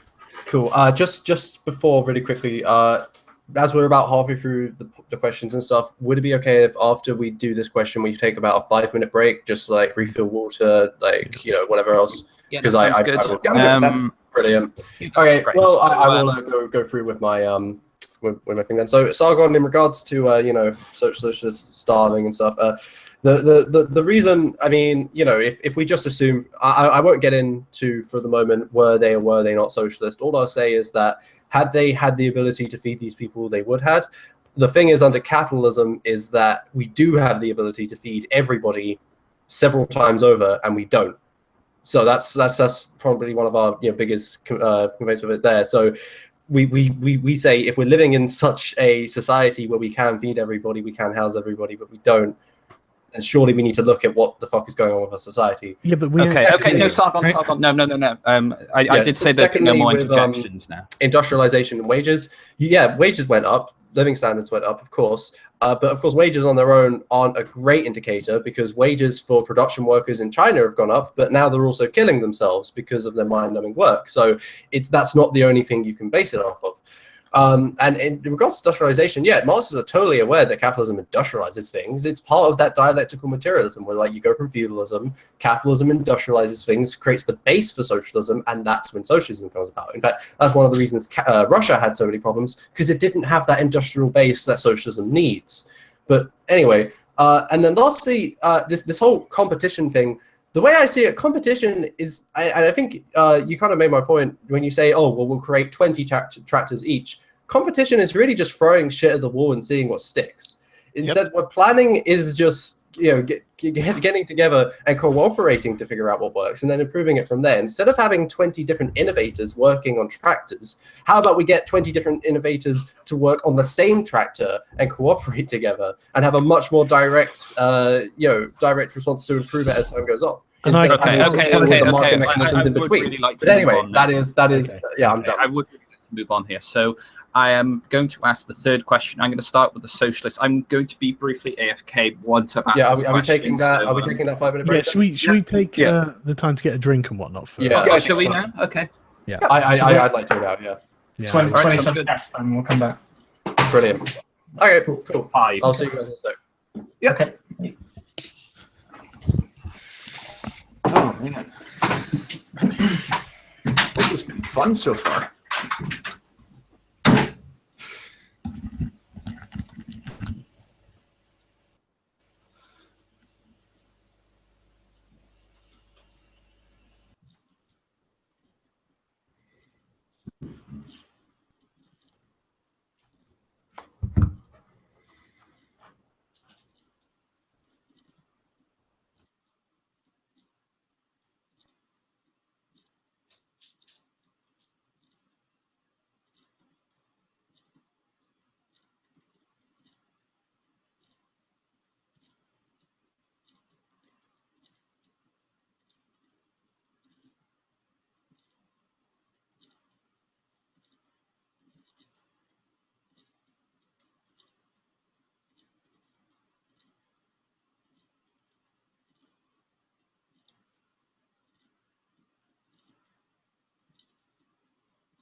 All right, I'm back. I'm going to keep chat entertained. Actually, I'm going to see if I can talk to chat. I've got to refresh the page because it's so far behind on my screen.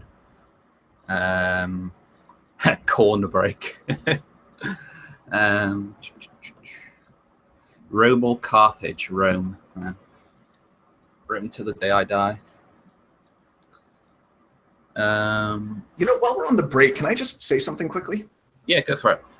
I gotta respond to that point about why not get 20 guys to make one tractor. Because I think let's just sort of leave the sort of ideological discussion to the conversation. You can bring that up a little bit later because I think that's pertinent to the third question. What's the third question again? Has socialism ever worked and can it? So that will be the third question. Right. Okay. I asked. So we will cover that. But Just have a look what else is going on. A lot of either pro-commie or anti-commie stuff. Play How many people are watching? 4,337. Oh, Jesus. What kind of a time limit do we have? Like, much time do we have left? Ideally, I'd sort of like. I mean, people have said a maximum of 10 minutes, but I'd like to keep it for 5 minutes when we're sort of doing the general statement, and then I think 15 minutes works quite well for the open forum. I think we'll probably be here for about maybe 2 hours. I'd say 2 more hours, hopefully. But and then after that, we'll sort of just wrap up. I mean, the way I've sort of geared it is that the socialists, when they open the question, they the capitalists will get the final say, and vice versa. So when the capitalists open, Zexy and the socialists will get the final say, and then I'll probably do some final thoughts afterwards. I'll allow the capitalists, I'll allow the socialists to go last on the final thought section, and then we'll probably end it. All right, I'm here. You guys aren't shit talking me too bad, are you? No. Not at all. Chat is going really fucking fast. Oh yeah, the chat is mental. What chat? Sargon's chat. Krasny, my good friend Krasny's in the chat. One of my biggest fans, but he seems alright. There are so many helicopters in that chat. It's Yeah. Hey, Sargon. No, Sargon he's muted. I think I was gonna go for the shameless plug and get him to link our channels in the descriptions, but I would protest that, but I get the mutual benefit out of it. Yeah, there's no reason not to. I think he'll probably edit them at the end, I guess. Fair enough. Like, no point doing it now. Like if he's AFK. Yeah. Dixie, are you streaming this? No, I would, but I didn't want to risk fucking my internet, so. Oh fuck! I forgot to record it. Oh fuck! I'll just download it off. Just download it off YouTube afterwards. Yeah, I think that's fine. I did intend to record it, but damn, masters aren't competent for anything. Yeah, I'm recording it so that I can remove some of the brilliant. background noise in post. Oh, nice. For those of you that are just joining us, we're on a break at the moment. We've answered 2 out of the 5 questions. This is probably the best time to take the break, about sort of 40% of the way there, just so we can properly sort of go to the toilet, get drinks and things like that, and then we can push on through the last 60% relatively easily. But I think the next few questions will go a bit faster, because I think we're kind of getting a better feel for the format. And also, I don't know, I thought that last question was a bit of a, how do you observe the chat? I'll link you the chat. It is very, very fast at the moment. And you're not going to be able to read anything. A lot of it is just me. It's going to be a blur. Yeah. A blur of text. Text tornado. A text. Radmouse, are you back? I see you unmuted. Yes, I'm back. Yeah. All right, so we're just waiting on Daddy Sargon. I'm enjoying. I refuse to call him that. I'm sorry. There's like a corn meme. I've noticed in this chat. Oh yeah, I noticed that. Yeah. I remember. I like the chat inside. Binbo, isn't there a corn meme to do with Grushevich? Oh, a Khrushchev corn meme, yeah. Yeah. I just saw we Sargon's had chats are Capitalism for great hentai in the chat. That was amazing. Wait, what? Sargon's chats are great for memes. I remember when I was in the British election stream, and like people were making memes of crowd fox hunting me and bringing in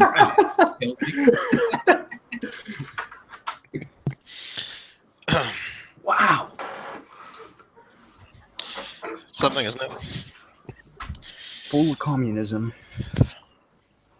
I see a lot of corn. There's so much corn. There's so much corn. See, there's no shortage of corn. It's like the Stephen King movie, Children of the Corn. You know when they say we can stimulate an economy on a Dell computer? I meant that literally. This is how we're going to get our corn.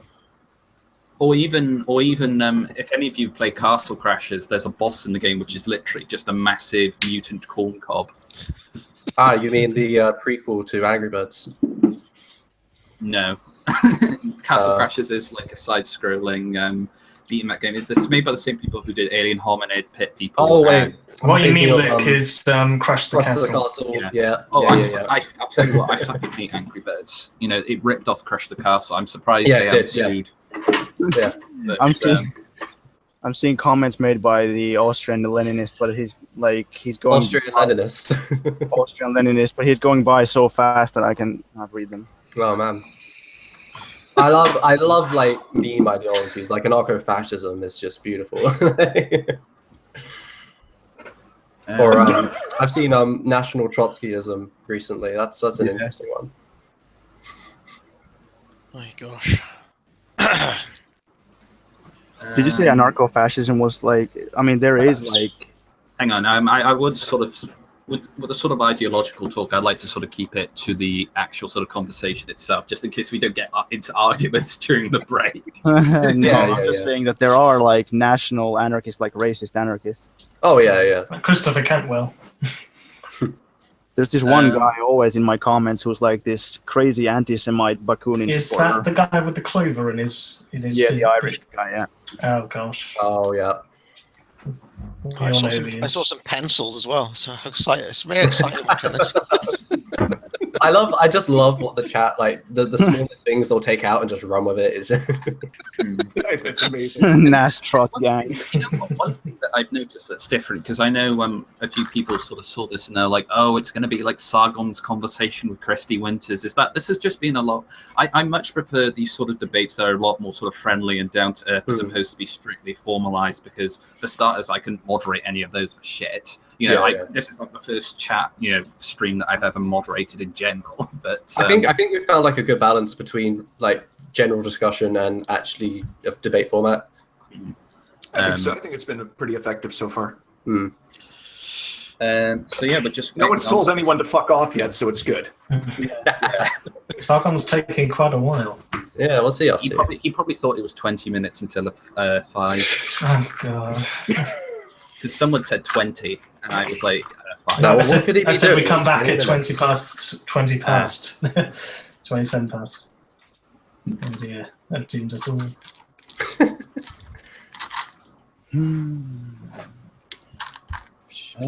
So we're just really buying time and trying to entertain the chat. It's like it's like when you have a sort of a baby sort of thrust upon you, and you've sort of got to try and find ways to entertain it. So you've got to jangle the keys and stuff. Hopefully, keep them entertained for a couple of minutes.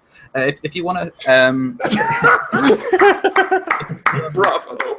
I'll give the chat something to do while they're waiting. This is a fun little game or mind trick that you can pull on. Mindfuck, if you will, that you can pull on yourself is try not to think about penguins. You will inevitably think about penguins. Isn't that like you just lost the game? Essentially, yeah. Oh shit! Like, I just lost the fuck. I was going well on that. I had gone years without losing the game. Oh god, sorry. My 13-year-old Mimi self is re-embodying me for some reason. Yeah, I think like a lot of the chat is probably fucking cringing at all of us right now, but this is I don't know. This is the circumstances we're in. You know what? Why don't we? While Sargon is gone, I know everyone here except Bantu has channels. Oh, well, you have a Twitter as well, don't you, Bantu? So if you want, I could go left to right. We could shill. Oh yeah, Chill. No, I don't really care. I'm not interested in being a personality. I'm just having fun. What do you want to do? Do you want to share your YouTube or your social media or anything like that? Oh, I think everybody knows me. I'm a neat laughing as a revolutionary. I mean, everyone knows Sargon anyway. He's not even here. So, Agent, do you want to shill? Well, I have a channel called The Academic Agent, which I recommend that you subscribe to. How about that? I guess I talk about what do I talk about? Like why capitalism is good. What else do I mean? What else do I talk about? I mean, I have a little interview series where I talk about the culture wars. It's nice to see. I think especially the people that are sort of on the socialist side of the debate should probably join that, because me and Sargon have already been on that and discussed our views on that. So okay. So he's looking for sort of.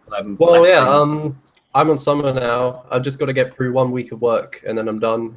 So yeah, if you hit me up at some point. Finish. Do you have anything to share? I mean, I have the YouTube channel, and that's pretty much it. Like the Finnish Bolshevik YouTube channel. Okay, Zexacy. Well, yeah, I mean, my name is really fucking weird to pronounce and spell. If you just go in the description, it's the top one. Go on there. Got a bunch of stuff about communism. If you leave a comment asking questions, and it's not just calling me a cuck, I'll likely respond to you and educate you. You're just tempting it now. You're tempting fate. Yeah. But yeah, I got loads of stuff teaching kiddies on socialism, so go check it out. And then me, I'm sort of a radical out-centrist, as the cool kids like to call it, but I'm sort of someone that considers themselves fairly balanced in their political opinions. I usually host streams on my YouTube channel, which is where I host people from all kinds of views. Yesterday I had Braving Ruin, who was formerly known as Edgy Sphinx, on my channel. I've been on his stream, by the way. I highly recommend it. Go check it out. It was a really good stream. That was a fun one, we were talking about cultural libertarianism and a few things like that. But yeah, and my Twitter is @FoxFromTheWest as well. I post a lot. Well, that was good timing. I do like yeah, that's good timing. You came back just as I was chilling, even though everyone else fucking chilled. I just want to say hi, that guy T. You fucking cuck. Yeah, he's in the chat to be a cuck. So T, I'm very interested in anarcho-fascism, and I'd like to know more. we got to do that at some point. It was it's everyone here. Finish you here. You're the only one that I haven't seen the mic move. Finish. Sorry, what? He is okay, everyone's here. Okay, we will get back to the topic at hand. So I believe it was the socialists that were going to be asked the question first, and the question is: Has socialism ever worked, and can it? You have a maximum of 10 minutes on this topic. Go. Right. Just before we get into this is where our ideological divides really come into play, because one of the main reasons there are like 50 different types of socialism is because we all have slightly different ideas on what specifically socialism is. So we can describe them ourselves if you'd like, but really it probably just makes more sense if we go with a more basic, less nuanced definition that isn't really going to make too much of a difference for the purposes of this debate anyway. And personally, and guys, call me out if you disagree with me here, I would say socialism is, one, the abolition of production for exchange and commodity production, two, worker ownership of the means of production democratically and collectively, and three, Badmouse, you may disagree with me a bit here, worker control of the state apparatus, that being the media, the police force, although the police force would be kind of turned into something else, and it's just a worker state, essentially, with a dictatorship of the proletariat, as what it's called, and we can go into what exactly that means and how it's different from a normal state in a minute. But guys, do you want to give any nuances to do with your own specific ideologies here? I'll have a go if you want, unless Sure. Finish wants to go first. Go ahead. Yeah, okay. Well, I just say in terms of what we're talking about, whether socialism works or not. So a lot of people sort of today, believe capitalism works because it produces things. It produces the things that people can buy and so forth. Okay, and we base this upon the idea that the quality of life is basically upon how much material possessions you have and so forth. Okay, what I consider to be something that can actually actualize our freedoms is not money. Okay, it's things like healthcare, things like education, a house, despite so many being available, reducing the amount of hours we have so that we can have more leisure time. What freedom is now, the ability for someone to own 100 houses if they want to and never actually live in them. I don't consider it freedom if people are starving and dying when we already have enough resources. And arguably, I have to concede at times, is that what socialism aims to do in many of these countries that people, Zazizi and Finn, support and so forth, I have to admit at least that they did manage to bring a lot of this into the hands of the people at the end of the day. I think you have to concede that fundamentally. And if you look at other countries in those areas, that run on capitalism, those areas, the rich keep the money and the poor starve. And you can't just simply look at capitalism singly or nationally like we do in the West. You have to look at it globally. That's what I have to say. Yeah, so does socialism work or can it work? Was there also a question about has it existed? Has socialism worked, I think kind of implies has it existed, I don't know. Yeah, so to me, like I would define socialism. The classic Marxist definition of socialism is collective ownership of the means of production. Means of production are basically industries, enterprises, land, stuff like that. So the places where people work, those are considered means of production. Railroads, also like big infrastructure and stuff like that. So you can look at examples like countries like the Soviet Union, China, and the Eastern European countries, Cuba and whatnot. Did they work? Well, you have to define what you mean by work, but were they, the Soviet Union was the second biggest economy, second biggest military as well. So it's kind of weird to say, oh, socialism just is unworkable. Clearly not. It functioned. It functioned pretty well. It was the second biggest world power, whereas Russia before socialism was not. It wasn't even a main player.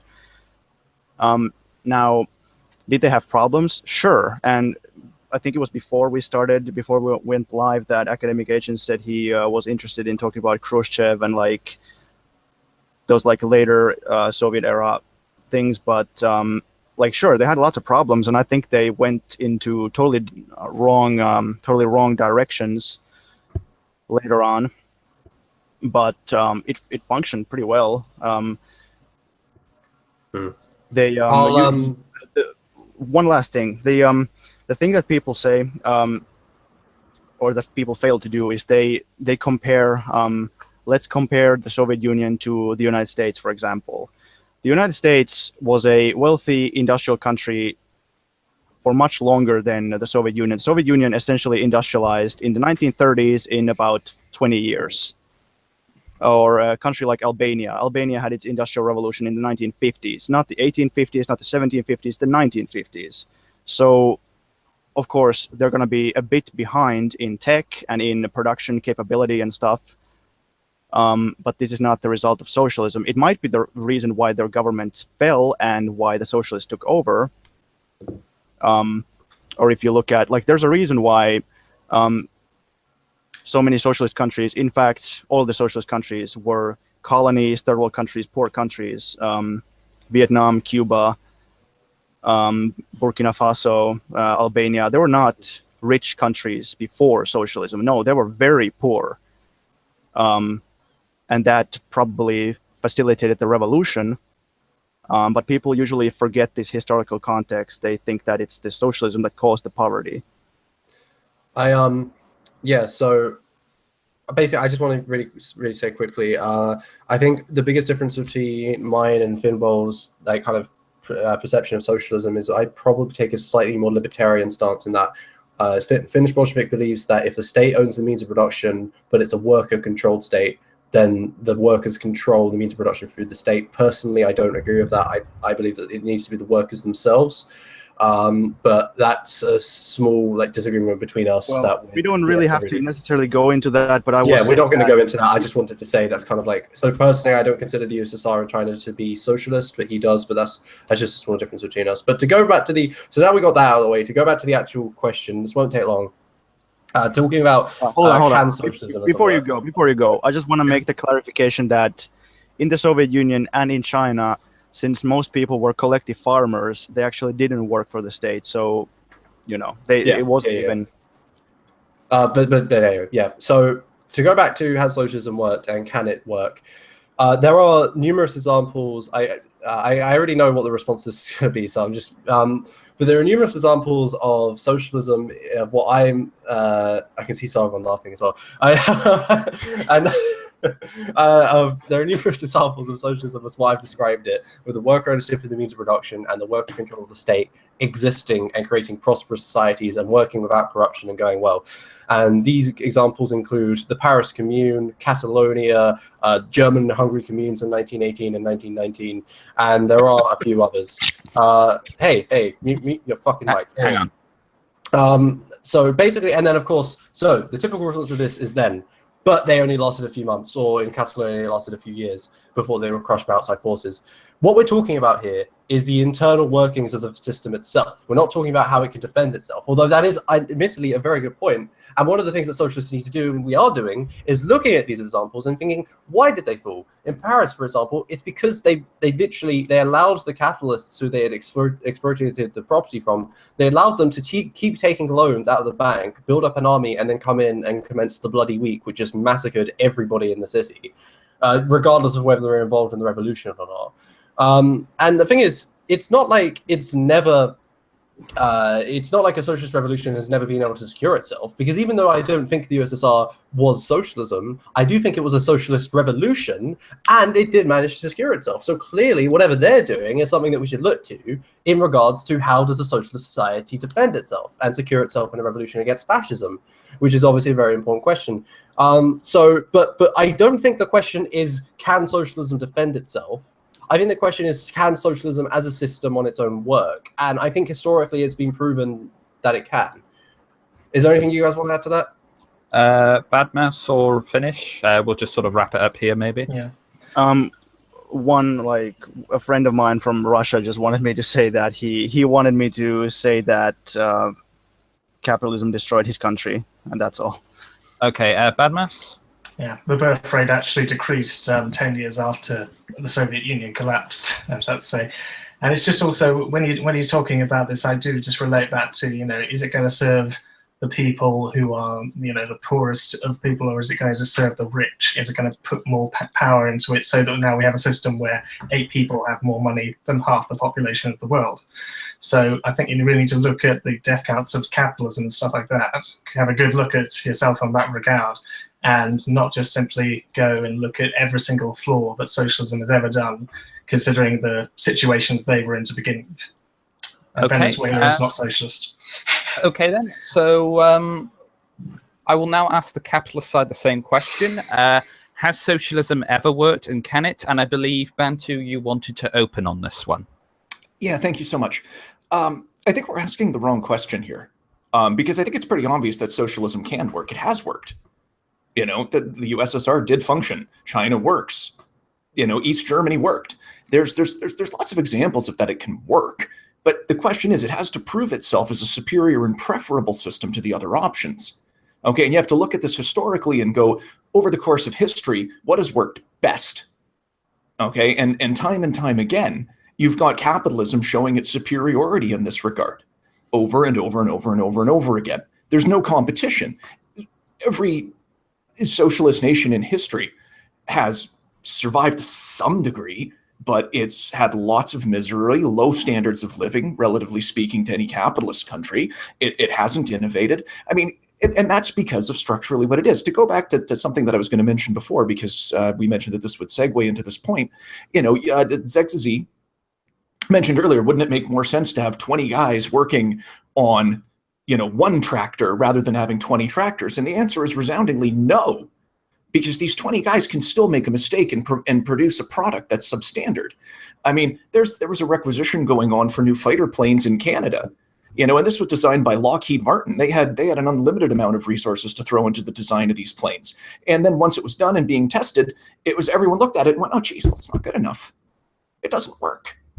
And this was with way more than 20 scientists and 20 innovators. Okay, so the point is that when you work within the capitalist system, it essentially works better than the socialist system. So it's not, does socialism work? Well, sure it does. Absolutely it does. And where do we need socialism in order to counter the things that it's specifically used for? Because you talk about taking care of the poor. You say there's this overproduction of goods. And as a result of this overproduction of goods, we have all these other poor people that are starving. Well, with a mixed type economy, when we've got social safety nets in place, okay, there's nothing in a capitalist society that cannot provide for the poor there. Okay, there's nothing that's exclusive to socialism that no other system can do. So I don't understand why that's even a point. Can I please go in? A few points here? Right, okay, so I have a lot to address here, and I'll try and make it quick. Saying that the Soviet Union functioned is remarkably low standards, in my opinion. If you are going to be an empire of, 500 million? Probably something like that. To say that you are functioning is... Like half of that, but... Oh, sorry, 250 million. But it doesn't matter the number, right? It doesn't matter the number. The fact that it's functioning is incredibly low standards, given how the capitalist West was thriving, booming in comparison, right? I mean, like, Bad Mouse was saying, look, I think we need to worry about material things like houses and healthcare and things like this. People are starving and dying. No, they're not. Okay, they're actually not. If you look at the numbers, I mean, we have fat, poor people with iPhones in the capitalist West. In the Soviet Union, they had breadlines. In Venezuela at the moment, they're on the verge of a civil war, and the average person in Venezuela is 19 pounds of weight because they're going hungry, right? The last 15 years, global poverty has halved because of capitalism. China now has a burgeoning middle class that's bringing democracy to China because they can demand it. That's what happens when you get a healthy bourgeoisie, right? Longevity, quality of life, access to luxury, all of these things have gone up under capitalism. You say, oh, well, 8 people control half the world's wealth. Okay, I'm just going to assume that at face value. Okay. You know, there's still no doubt that capitalism is bringing people out of not only poverty, but like absolute impoverishment. You know, this is happening. The material status of these people is improving, and it's doing it constantly. And like every metric of life is going up under capitalism. And so I know someone's going to say, yeah, but what about the literacy rates? We have 99% literacy rates too. Our hospitals are better. Everything about capitalist societies is better, right? And then you get Ziggy's going, well, okay, but I mean, not every socialist experiment has to actually die. It's like, yeah, it does. It ends up getting conquered by outside forces. And then the only example, if you can give, is the Soviet Union managed to secure itself. Well, you already said that was not socialist. So if you want to look at them to what they're doing, well, then you're going to have to become not socialist to make your socialist utopia survive. It just won't happen. So it's a pipe dream. And to say it's in any way like, I mean, the best you can give is that socialism will limp along for a while. I don't want that. I want a system where we have fat, poor people, because that's a much more preferable problem than hungry, thin people. Yeah, and I actually wanted to focus less on the socialist systems that have gone in the past, but more on what these guys want to do now. Because if they're going to have any chance of developing their utopia, they need to convince all of us that their system is better than what we've got. So I've come up with 5 questions here, and I think this will segue nicely into the free-for-all, okay? Because this is the can socialism work part. First of all, I don't really understand in 2017 exactly who the proletariat are meant to be. Like, who are the workers, quote unquote? Is it a graduate who's just started working on, let's say, I don't know, 24 grand in a marketing department somewhere in London, who will be earning like 50K by the time they're my age? Are they the workers? And if it's not them, who is it? So my question is, who do they have in mind when they're talking about the workers seizing the means of production? Second question, what makes you think that they would do a better job? Like, who do you think, who is that group of people are? So, for example, let's say a group of people who happen to have been hired by McDonald's, okay, to, I don't know, work on the fry vat or flip burgers. You know, this is what I used to do when I was 17. Like, what makes you think that they would do a better job than the franchisees who have fronted the capital risk and put their time and effort into running a successful business? Third question, by what right should those workers who happen to have been hired by McDonald's take that restaurant from the franchisee who spent their time and effort developing that business? Fourth, after this has happened, so after the workers have overthrown the evil McDonald's manager, what happens next when those workers want to leave that restaurant? And what happens when they take on their next group of hires? Like, are the new hires also owners of this? Like, how does that work? And fifth, by what mechanism do they allocate that new labor? Like, who wants to work in a McDonald's in the new utopia, as opposed to, let's say, be an actor or a writer or any other great dream job that you might happen to have? So how do you make the McDonald's worker be a McDonald's worker in your new utopia? Or is there just no McDonald's? So those are my 5 questions for okay, I'm just going to jump in quickly. I'm going to say, have you got those questions written down so you can put them in the side chat so they can refer back to them? Yeah, because I will. Yeah, it is a little bit of an exposition dump for them, and yeah. There you go. Okay. So, is there anything else the capitalist free market side wants to add? No, I think we're good. Okay. I will now refer back to the question, which is: has socialism ever worked, and can it? This is now a 15-minute open forum. All right. Can I respond to a couple of things before I talk about the 5 questions, or at least some of them? Yeah, can we deal with those at the end? I think it's a bit of a gish gallop.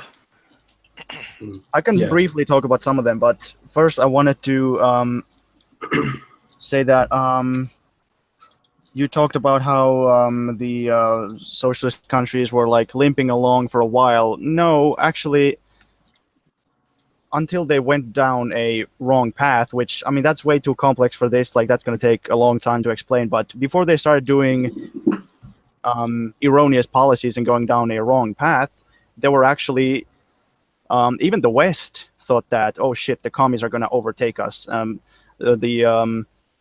China was modest in the 60s, and they said that, oh yeah, the USSR is probably going to overtake the USA, but we're only going to overtake the UK. But they, everybody kind of thought that. And you said the capitalist West was booming. I mean, was it though? Like, not in the 1930s, it wasn't. Like, every now and then, maybe. Okay, it wasn't in the 1930s, but come the fall of the Soviet Union, it was doing quite well. Well, most people in Russia want socialism back for some reason. Like, the 90s for the Russians weren't so great in capitalism. So, I mean... Yeah, no, I'm going to put that down to the product of them being raised in a totalitarian system. I mean... So what they could you not reverse that back to you? Yeah, I'm not. I wasn't. If you could say that to anything. No, not. Oh, well, you only think that way because you live in a totalitarian system. I mean, they make very. Let finish answer Sargon's point. They make concrete arguments. They say we can't afford housing, we can't afford food, we can't afford healthcare, we can't even They even say oh, we used to have paid vacations. We used to be able to fly to resorts in the Soviet Union or in Eastern Europe, and now we can't even take vacations anymore. But okay, but these are anecdotal points. I mean, I can give you lots of anecdotal points from Russians. All right, yeah. I mean, people, it's a statistic. It's the majority, most people. But okay, well, I'd need to see that because I mean, there seems to be a generational divide, as far as I can tell. It seems to be the older people in the Soviet bloc who. Yes, definitely. It seems to me that the old people who actually lived in it, they like it, and the middle-aged people really don't, because they were in the time when it was all going to shit, and then the young people are kind of more positive. But by the way, Sargon, I just linked. I saw that. But this is the point. I mean, I would put that down to them being indoctrinated in a totalitarian system. And before you say we're not in a totalitarian system. I don't even want to go into you can say that, fine, whatever. But I just wanted to say that when you were talking about mixed economy and how we can provide for people in capitalism, look at how many capitalist countries are actually providing for people. It's like 1 billion at most, and then the other people just live in absolute misery. No, they don't. I already covered this. Over the last 15 years, global poverty has been halved, and it's reducing. It's continuing to go down. Well, again, though, people in China are having their poverty eliminated, but they are killing themselves. So you can't just base it on that. Whoa! Can I just finish and then you can go? I have seen the stats, but it's the statistics that they use are kind of questionable, because they say that if you make more than $1.90 or something, then you're not poor, then you're well off. So poverty has reduced, and even by that metric, poverty in Africa has actually increased. In China, it has decreased. But can you?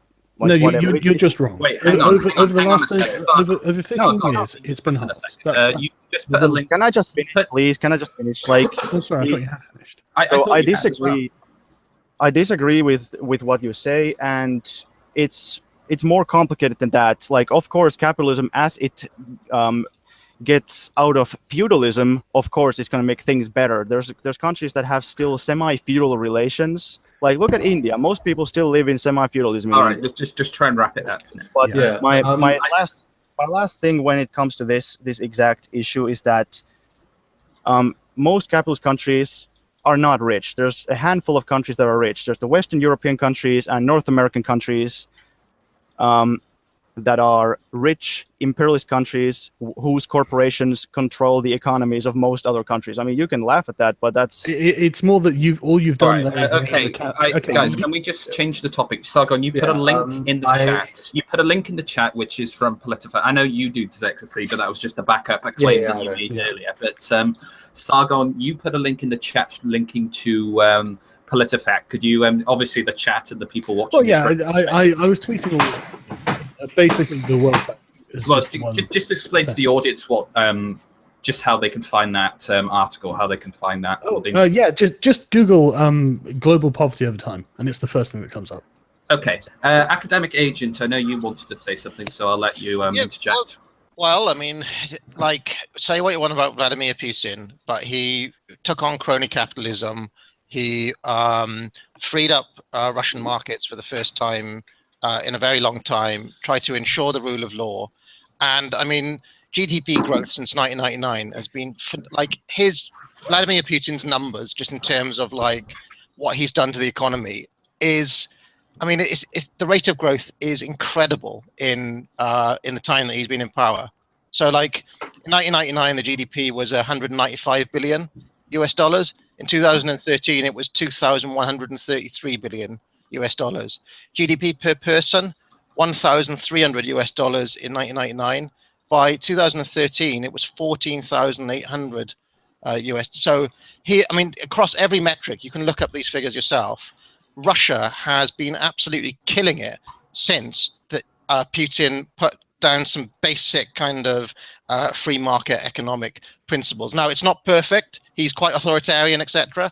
But compared to what they had before, the growth rate is incredible. And I'm looking up USSR versus USA GDP over time, and it's just like, I mean, it's just no comparison at all. So I don't really see how you can make any of those arguments I mean, look at China. China's the other one. Like, since Deng in 1978 introduced like just a little bit of freedom into that economy, look what's happened to the Chinese economy versus like the Chinese economy under Mao and the Gang of Four literally killing millions of people. So I thought I know Zexacy wanted to make a point, so if you'd like to come in, Zexacy. Right, okay, so I did want to bring it back to the original question a bit, but I do really need to respond to what you were talking about there, academic agent. So you're talking about how free market policies were helping things here. I have another source that I'm going to link, and it explains 4 examples where free market policies have been implemented in various places in various different conditions, and they have been disastrous for where they have been implemented. And the 4 places that we are talking about are Chile, United Kingdom, the US, and Russia, believe it or not. And this source is talking about neoliberalism. However, now I know none of you are neoliberals. But again, Zexacy, I'm going to have to ask you that you tell people what to research in order to get to that link. Capitalism with a Human Face, Part 1, Neoliberalism and Its Faults on DigiNative.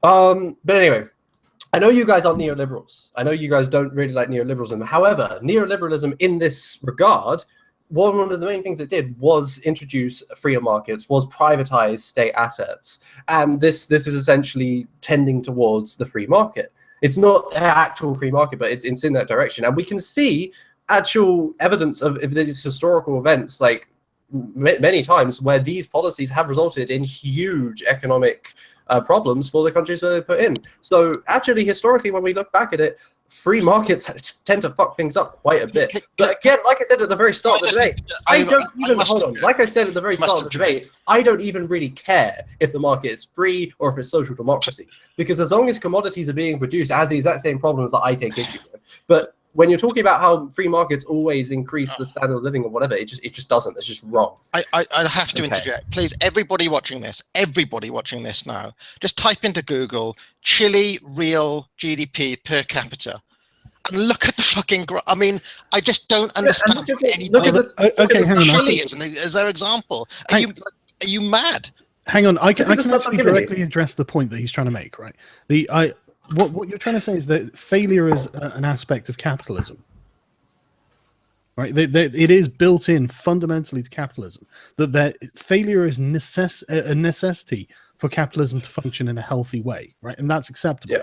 It's Boom and bust built in. cycle. It's completely understandable, but it's not built into socialism, and that means that when there's a failure in a capitalist system, that's normal. It's totally normal for a part of the system to fail, like like Enron or whatever. Whatever it is that's failed and come crashing down, that's fine. It doesn't bring the system down. But when there's a failure in socialism, because it's all being centrally planned, that fucks everyone. The 1930s crash basically did fuck the entire system, though. It basically almost came to its fucking knees. It almost collapsed in on itself. And there are many other times. In fact, in 2008, had we not bailed out the bankers, then there's I just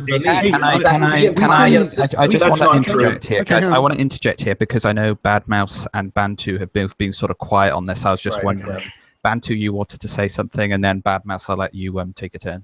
Well, he's predicting the future. He's playing Kreskin by saying that had we not bailed out the banks, that everything would have fallen. That's not necessarily true. There's a lot of people. I said it might have. I didn't say it definitely would have. But I said there's reason. It might have, but that means nothing. And it might have, and it might have. Like Godzilla might have come out of the ocean the next day. It doesn't really. There are reasons to believe that, though. There are reasons to believe. Yeah, there are reasons to believe that, but there's also reasons to believe that it would have actually opened up the space for a whole bunch of innovation and for new blood to come into the market and for these overblown, big, rotting husks of corporations. And let's not pretend that corporations don't get that way. The whole point of the corporate life cycle is that they're supposed to grow and they're supposed to die. Okay, corporations aren't supposed to exist in perpetuity. Eventually, they get big, they get onerous, and they collapse. Okay, and when they do collapse, we have to let them collapse. And there are institutions and structures we can create to mitigate the problems that happen when that happens. And that's probably a conversation we should be having that we're not. But that said, the boom and bust cycle is something that we can work with. Okay, because it's one of the ways in which innovation happens. Because when an economy collapses, that creates opportunity. How is innovation related to the boom and bust cycle? Just let Bantu finish. Sorry. But no, you had a question. That's fine. I was done. Go ahead. Yeah, so how is innovation in any way related to boom and bust? If anything, innovation goes down when there are busts. So no, because chaos is a ladder. People, as soon as the area becomes free, as soon as whatever was essentially preventing other people from rising is removed, then other people with their innovations have got the opportunity. Yeah, it lowers the cost of entry. You don't need to have a boom and bust cycle to do this. So you don't need to have the misery that comes along with economic crashes to do that. Controlled no, but you need a free society. Failure is a failure of the whole whole two at the same time. Hang on. Yeah. Sorry, Sargon. Go ahead, Sargon. Yeah, look, when you have an economy that is completely centrally planned, any oversight, and we can guarantee that there are going to be oversights, is going to cause a problem to the entire economy. It's not just one sector that's going to fail. It's going to have a knock-on effect because it's all intricately linked by a direct plan rather than just the independent actions of other people that can respond far more rapidly to what has happened. What we're talking about here, though, are market crashes, and there are no markets under central planning. Therefore, to talk about crashes... Yeah, no. I appreciate there'll be no markets, but that doesn't mean there won't be any problems. And when there's a famine or a shortage or something has happened, then the system will be far slower to react. The same thing happens under capitalism. When there are famines, shit gets really bad under capitalism. Let me give you People don't starve. Let me give you my favorite example. Yeah, they do. Okay. No, they don't. Okay, no. Let agent. Agent. Let me give you my favorite example of this. I'm sure a lot of people watching this are gamers. I will always point to the great video game market crash of 1983. Literally gave us Nintendo. I mean, it literally gave us Nintendo. That was the market solution to it, was the Nintendo seal of quality. Super Mario Brothers, all of your childhood memories, it literally came from a market solution to a crash that was let to happen. You're implying it wouldn't have been able to happen. Can I make a... Did they have Nintendo go for Russia? it, man. Go for it. No. What? Fuck off. So, I just want to... You know the Russian Nintendo? I mean, they had Tetris, but yeah. No, they didn't. Can I just say something? I'm thinking of something else. Hang on. It's becoming a bit of Tetris was made by Nintendo. Hang on. Bantu, I think you wanted to raise a point. Oh, damn, I did? Did you? No, There's going on in my own house as well, so I've got to keep tabs on two things at once. But Finnish Bolshevik is just about to say something. But I suppose we'll sort of direct. I mean, we've got 40 seconds left, but we're probably going to stay on this a lot longer. But I'd like to sort of direct this to academics' questions that he asked earlier. So, do any of you want to answer them? I mean, the thing is, they're not really too related to the actual original question. But I mean, we could. But well they are. Can you guys hear me? Can socialism work? Yeah, I can hear you. because I've been asking to get to be able to speak, but nobody seems to react anyway. I thought it was muted. Because I just wanted to correct a couple of things that the academic agent said about just a couple of small things about the GDP, about the Putin thing. If you actually Google the Soviet and Russian GDP, you'll see that in the Soviet GDP, it goes up all the time. It goes up. And then when the Soviet Union is gotten rid of, you get the Yeltsin government, the first capitalist government. The GDP is cut in half, and then Putin comes in, and he did a better policy, so it recovered. Took 20 years to recover from Yeltsin, from privatization and capitalism, but it did recover eventually. And China, you said that China is now developing well because of capitalist economy and stuff like that. They had an average GDP growth of 9%, even under Mao. It was tied. It was a more agrarian society, so it averages to that over the years, but it was different because it was a more agrarian society. But it's kind of weird to even say that China could never do what it does now without the base that was built by the Mao era. It's kind of weird to say they could have never done this without it. Can I ask Sargon a question I've been meaning to for a while? Yeah. A while ago, when you were talking about how when I referred to the Soviet Union managed to hold itself under Lenin, you said, if that's the case, then you need to move away from socialism. Well, you said they weren't socialist, so they were a socialist revolution that was attempting socialism, but they failed to have socialism. They didn't have the ability to attain socialism because of their material conditions, which is the way I see it. And you said, well, in that case, then the only way you can defend the revolution is by abandoning socialism, right? Well, judging by your example, yeah. Yeah, right. So basically, you're implying that the methods that Lenin used to secure the Russian Revolution is in any way not compatible with what socialism is. And if that's the case, you have to explain what that is, because I see no reason. Okay, no, it's not that. It's you said they secured themselves. And we need to look at the means by which they did that. And they did that by being a giant totalitarian state that essentially enslaved the entire population. And not around 1917. They didn't even have the ability to enslave the population if they wanted to in 1917, through 1924. No, but by the end of World War II, they were in a civil war, dude. Yeah, by the end of World War II, but I'm not talking about that. I'm talking about that immediate revolutionary phase. Yeah, okay. Because that's the rest of Europe was rather busy than to invade Russia at that point. Except they all did invade Russia, though. Yeah, 13 countries invaded it simultaneously. Literally every decade, 1910s, 1920s, 1930s. Yeah. And at no point in that would you ever say that they're socialist, right? I think they were at the transitionary phase under Lenin, and then eventually they But at no point they actually transitioned into socialism, did they? No. But again, you need to explain. Again, so though, you need to explain. No, you do, because you need to explain what methods they use to defend themselves and how they're incompatible with socialism. And actually, giant empire. Why couldn't?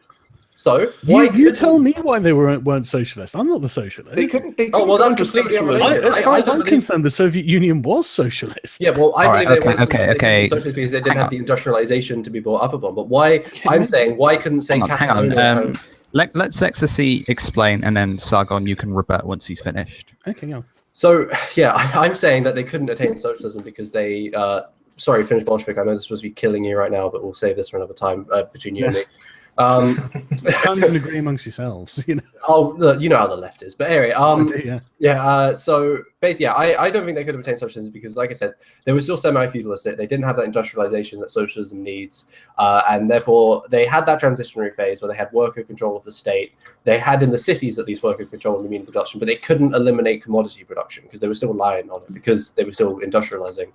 That's why I don't believe they couldn't attain socialism. However, the actual political methods that they used to secure themselves as a workers' state, I believe, is something that we could look into and possibly adopt for future revolutions. I mean, obviously, I want to make a small point. Okay, no. I want to make a small point that maybe makes this help easier to understand. Can you? Yeah, I did say Sargon would have to respond, and then you can respond to Sargon's point. Okay, so look, the problem is we're not using an example of socialism, and if we use any of your examples of socialism, it's like we're using an example of socialist revolution. Yeah, okay, but it's okay. You have to survive after the revolution. I mean, all of the examples that you give of socialism working all collapse within a few years from outside forces. That's during the revolution. Well, okay, but if you can't do this successfully, and the only successful examples you have are what you consider to be not socialism, I don't see how you can make the argument that socialism is viable. Again, you're misunderstanding it, though. Like, you're missing. All right. I'm just gonna finish, make a point, and then I'm gonna probably I think finish Bolshevik. It should get. I'm gonna add another 10 minutes at a time because I think this is sort of a big issue. Specifically addressing the questions that Agent has asked, because we've not really sort of specifically delved into them. We've not had any sort of quick fire, precise answers on the questions and discussion of the things that Agent put forward. So if you just want to make your point, Bolshevik, and then I'll add an extra 10 minutes. Yeah, I just want to explain that basically Zegzizi defines the Soviet Union that it wasn't socialist because it had commodity production. Now, they were debating amongst themselves if they even had commodity production. And I'm not even going to get into what that means, but the Soviets decided, yes, we have commodity production, but it's different from capitalist commodity production. And under Zegzizi's definition, that's not socialist. Under the Soviets' definition, it was socialist. So it's not even that they really couldn't. It's just that they had a different definition of it. But you could say the same thing, that they, because of their circumstances, they couldn't transition to full communism, which is true. Like in, that is true. Okay, I'm just going to dedicate 10 minutes to the questions. If you, I'll refer to the socialists if you want to answer them. One last thing. So when Zegzizi was talking about the industrialization and stuff like that, they had a very practical mindset when they were going about this. So they thought, all right, we don't have industry. Well, let's industrialize then. So then they did. And they were like, all right, now we got the basic requirements for what we consider socialism, so let's do it. And then in the future, when we meet these new requirements, the prerequisites for full communism, then we can do that. And they were working towards that. That's what he means. He doesn't mean that okay, but it was just somehow unattainable. Everyone else who's tried to work towards that seems to have failed. And I'm afraid I find the human cost to be absolutely intolerable in the attempt to get there. I think anything is better than that. Could I just interject on that quickly? Yeah, go for it, Babas. Yeah. Okay. What do you have to say then in regards to capitalism? Capitalism doesn't get a gun and shoot you at where you're standing. Okay, rather it just deprives you. Well, sometimes, but it largely, in terms of the vast majority of deaths that occur under capitalism, it happens from neglect, from denial of resources and not allowing them resources because they don't have enough money. The number is just far lower. I mean, in the 20th century, capitalism was responsible for around 28 million deaths. That's the lowest. No, absolutely was. That's the lowest of the ideologies, right? And even then, if you want to redefine these things, I'm sure you will, it would lead us down a long rabbit hole. So I don't want to have to go down that. But you talk about let Sargon finish. Let Sargon finish. You keep talking about people dying en masse, but the data just doesn't bear that out. The data shows that people are getting less poor and more wealthy. I mean, we've got economic migrants coming from sub-Saharan Africa with iPhones, going across on dinghies to get to Italy. It's just like, the things you're saying aren't really representative of how reality really is. Well, that's the thing. Like, there's this thing in imperialism, which we know as uneven economic development. So you can have a semi-feudal country where there's like one city where people have iPhones. It's totally possible. Like, that doesn't mean anything. Okay, but that's not a capitalism problem, is it? That's a problem with semi-feudal countries. I would like. 25,000 people die of hunger a day today, right now. Yeah, they do. And it's not because there isn't the resources, and it's not because capitalism There's more than enough resources to feed all of these people. Except in a socialist country. There are. Okay? This isn't a question. You're just wrong. That in a capitalist country, the resources are there, so our resource production is sufficient. So the shops are full and the fridges are empty. No, they're not. They're not empty. They're not. No, I mean, in Africa, they don't even have fridges. What, 3 million people in this country, for example, in America, sorry? Are on the streets. 1% of the population. Okay. Okay. Hang on. We've gone off topic. We've gone off topic. Guys, we've gone off topic. I'd like to make a small point, okay? All I like to say is, okay, we're talking about feeding people. I have given you a set of questions, okay, about a mechanism that currently is able to give you a double cheeseburger for, is it £1.29? I could take a £5 note, walk into McDonald's, and literally buy 3 burgers. I'd be full all day. It's 1,000 calories for £5. Okay, I want to know how you guys would do it better. That's how it works now. We'll talk about the questions. Wait. Okay, we have gone off topic. You are right. So, referring back to the questions, do you have any sort of quick fire answers? Like, which question did you reach? The second one, I believe. Okay, so the questions, right? Proletariat under 2017. Those who don't own means of production.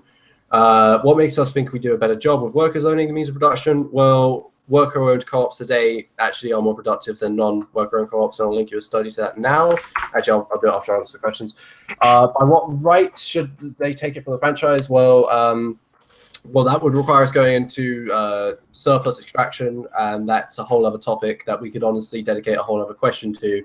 But basically, without explaining the mechanisms, we believe that the only way that profit under capitalism can be generated is through stealing labor from the workers. So that's why that they should have that justification, because they don't need their boss, and so they should have that justification to overthrow their boss. But again, we probably shouldn't get into the details of that unless we want to reserve some time later to do it. Okay, wait. Before the capitalist interrupt, I just want to clarify with the other two socialists finish and Badmouth. So you sort of okay with Zexacy's definitions there? Are you okay? Is there anything you want to add?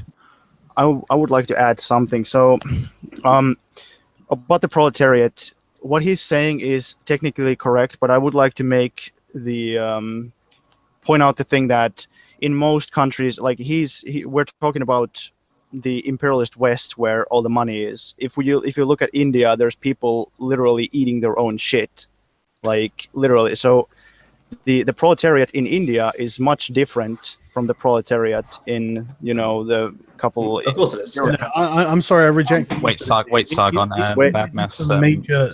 So there. Hang on. The difference between third world proletariat and first world proletariat, there is a difference. And then I wanted to just get a clarification. Is the second question like? Is it about?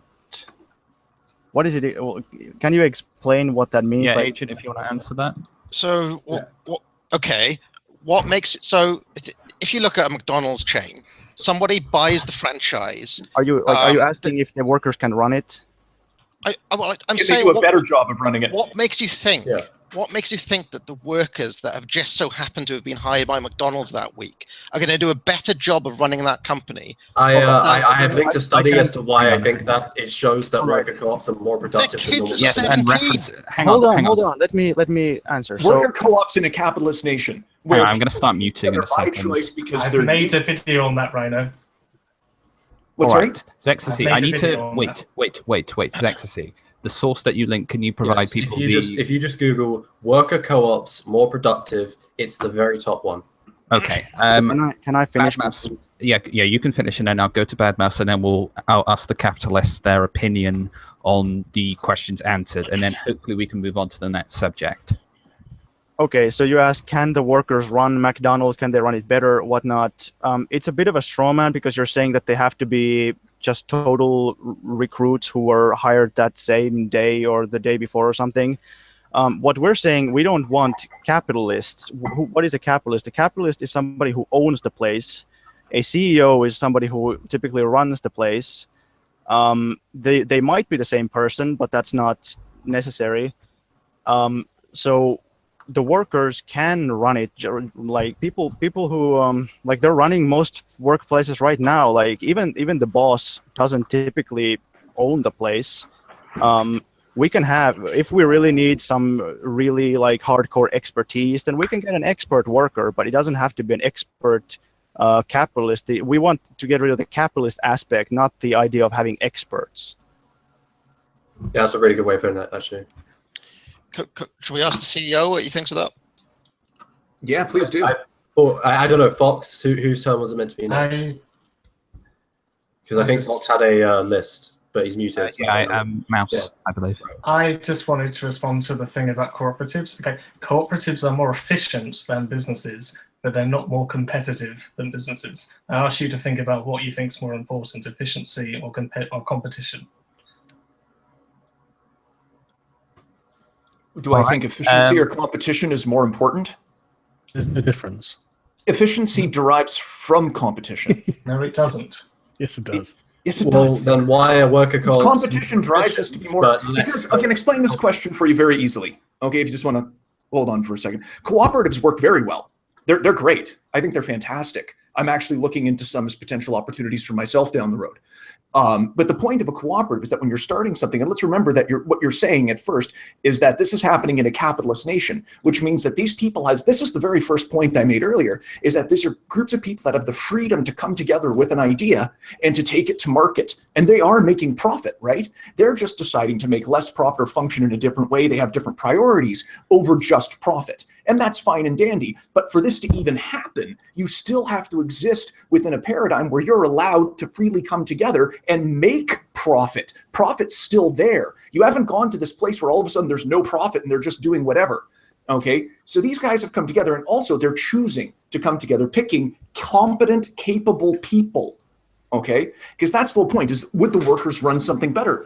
Well, if workers could run something better, why isn't everything a cooperative? Why wouldn't every worker be capable of running a company? Because not everybody has that capacity. Not everybody has the talent to run something. People are not equal.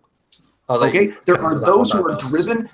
I just literally told you the reason why, because they can't compete, because they have to give more money and resources to their staff. It's to benefit the staff. That's the point. I just like to point out that the time has run out, so we'd like to. I sort of like to get. We've been on this one for a while. I'll send Rhino a video at the end of this video. Yeah, no, because Mouse has made a video basically dealing with everything Rhino's saying, and that's what's actually really well. Okay. Is there anything else the socialist side wants to say about this? Oh, okay. I would like to just point out that when you say that co-ops must exist in a market economy, that is not the case. In China, in the Soviet Union, most people worked in a cooperative. Okay. Is there anything else, Sargon, Agent? Yeah. I want to make 3 points. The casual reference to overthrowing your boss is precisely the reason I didn't want to discuss ethics with communists, because it's such a casual phrase, but you don't even seem to understand what you're saying. You went and applied for a job, and they said, yeah, okay, you can have a job. You can leave at any time, and yet your solution is, I mean, what are you even going to do with the boss? What if he violently resists? Are you going to kill him? You know, the idea, and this is not yours to take. So now you're making moral arguments. It's insane. We make a moral argument that he's exploiting the worker. You make a moral argument. You're making a moral argument that he's exploiting you, though. You're saying, I just want what he has. No. He's not exploiting. You can leave at any time. Did you listen to what I said when I was answering the question? And you can leave in that the reason why... Hold on, Vin. I said that the reason why is because that profit comes from the stolen labor of the workers. It's not stolen. You volunteered it. Stolen. Whatever choice do they have, Sargon? And he said, hey, I'll give you some money in exchange for labor. And you signed a contract. So what happens if you don't work for anybody? You starve. No, you don't. That's you get right. on the welfare state. What if there isn't a welfare state in your country? Hang on. Then you do starve, Hang on. Okay, I think Sargon has sort of made this point. I think this is a disagreement that we're not going to sort of get past. I have a more important point, right? The worker co-ops can exist within capitalism, and as you say, they're really efficient. So eventually, everything will be a worker co-op. But in your system, entrepreneurs can't exist.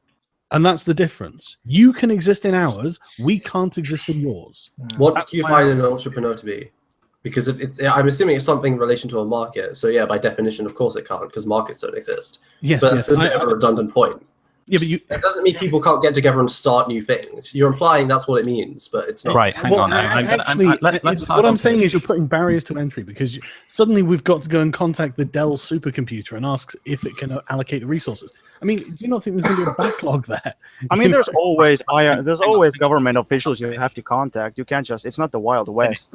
Well, right, I just want, hang hang on, Agent. I just want to get past this question, honestly. Agent, if you just sort of have your final thoughts, and then we'll move on. One super important thing that they didn't deal with, but is very, very, very important. Let's even pretend that co-ops are fantastic. Okay, let's pretend that they take over the means of production and they're all fantastic employees and that they're better than the CEO.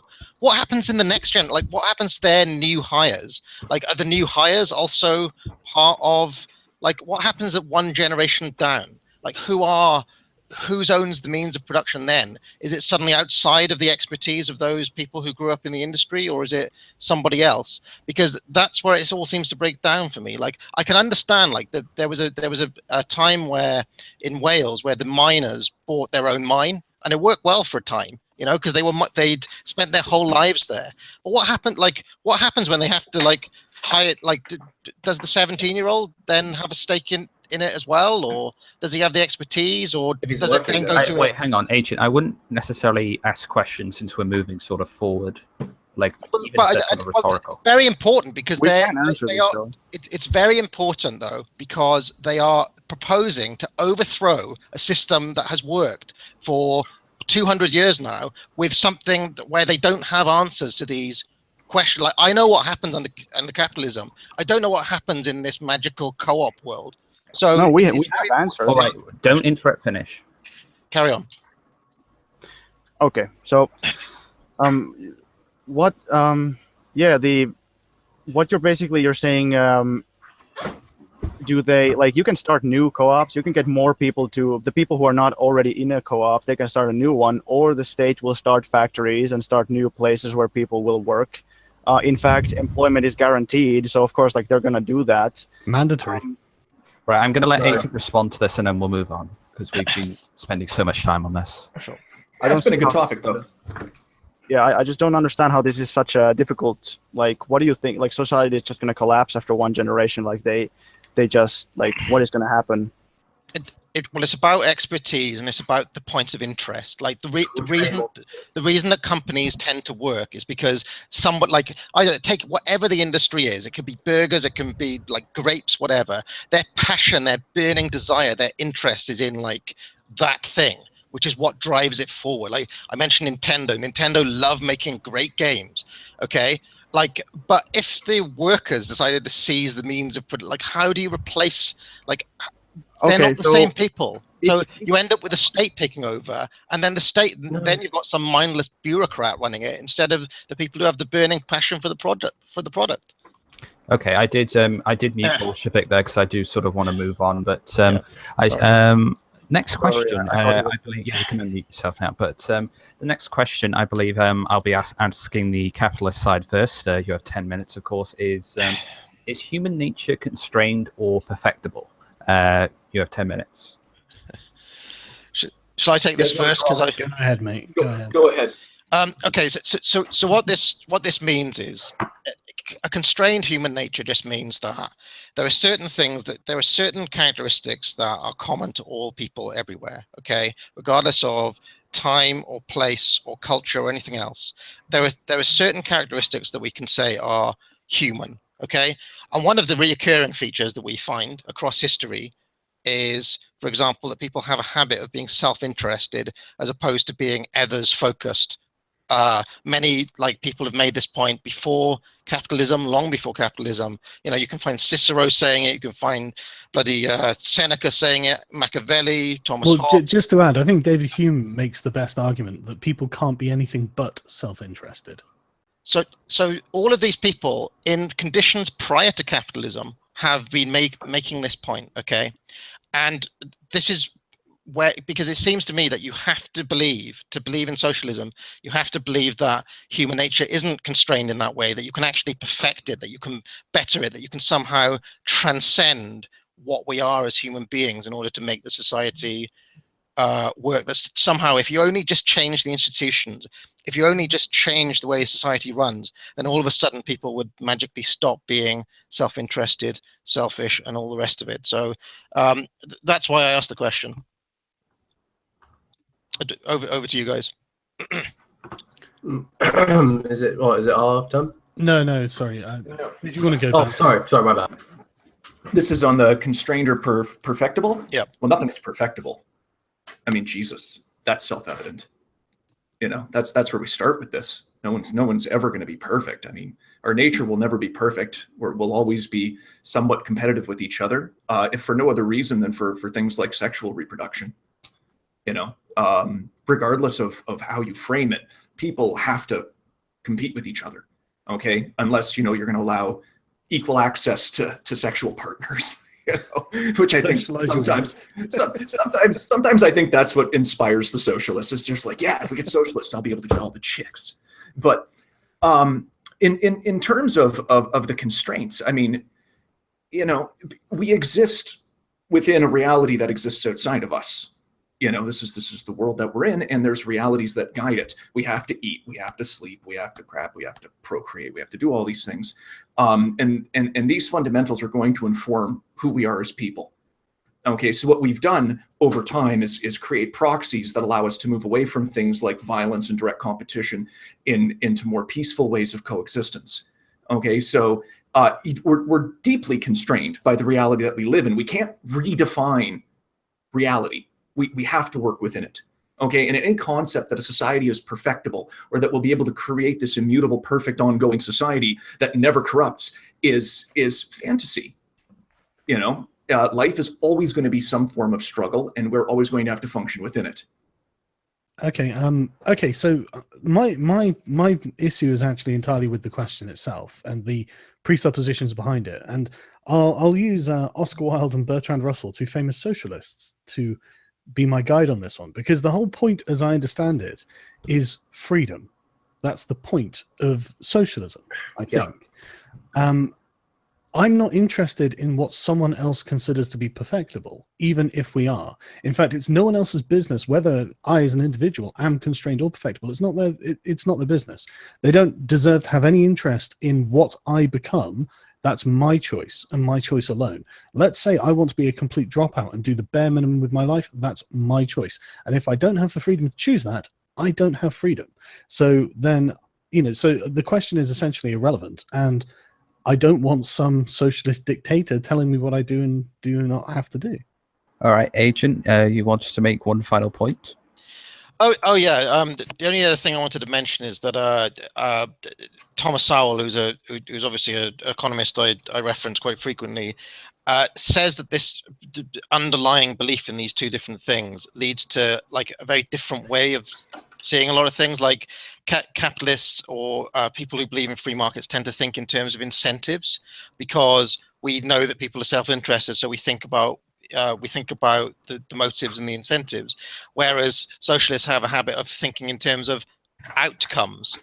We tend to think in terms of incremental progress, whereas they tend to think in terms of like categorical imperatives, you know, either or propositions, as opposed to, well, you know, some people might prefer to do this, some people might prefer to do that.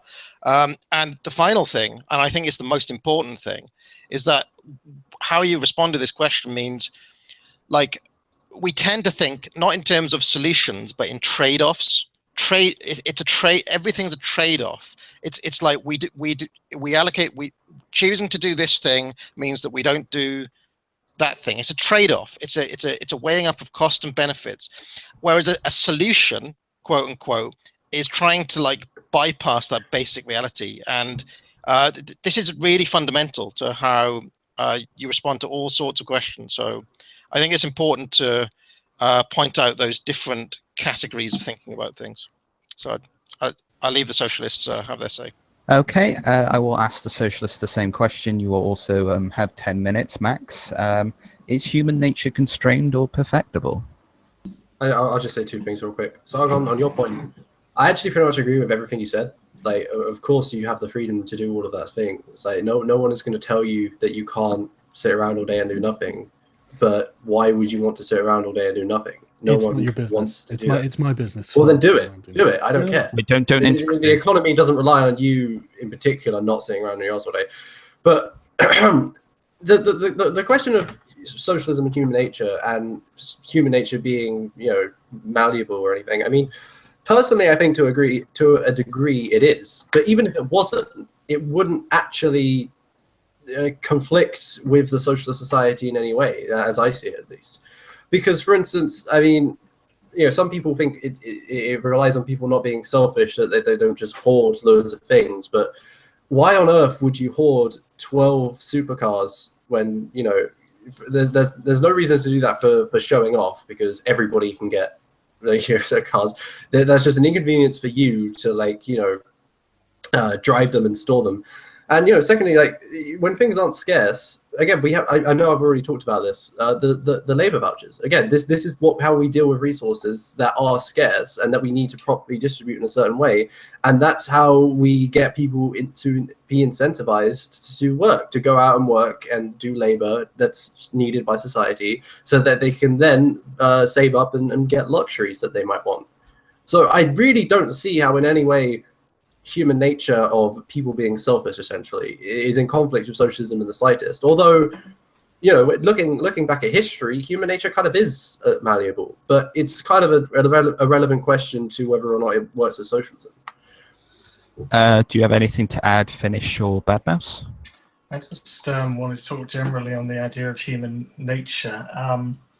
We don't deny, of course, that human nature exists. We just agree that it adapts and it changes towards what scenario it's in.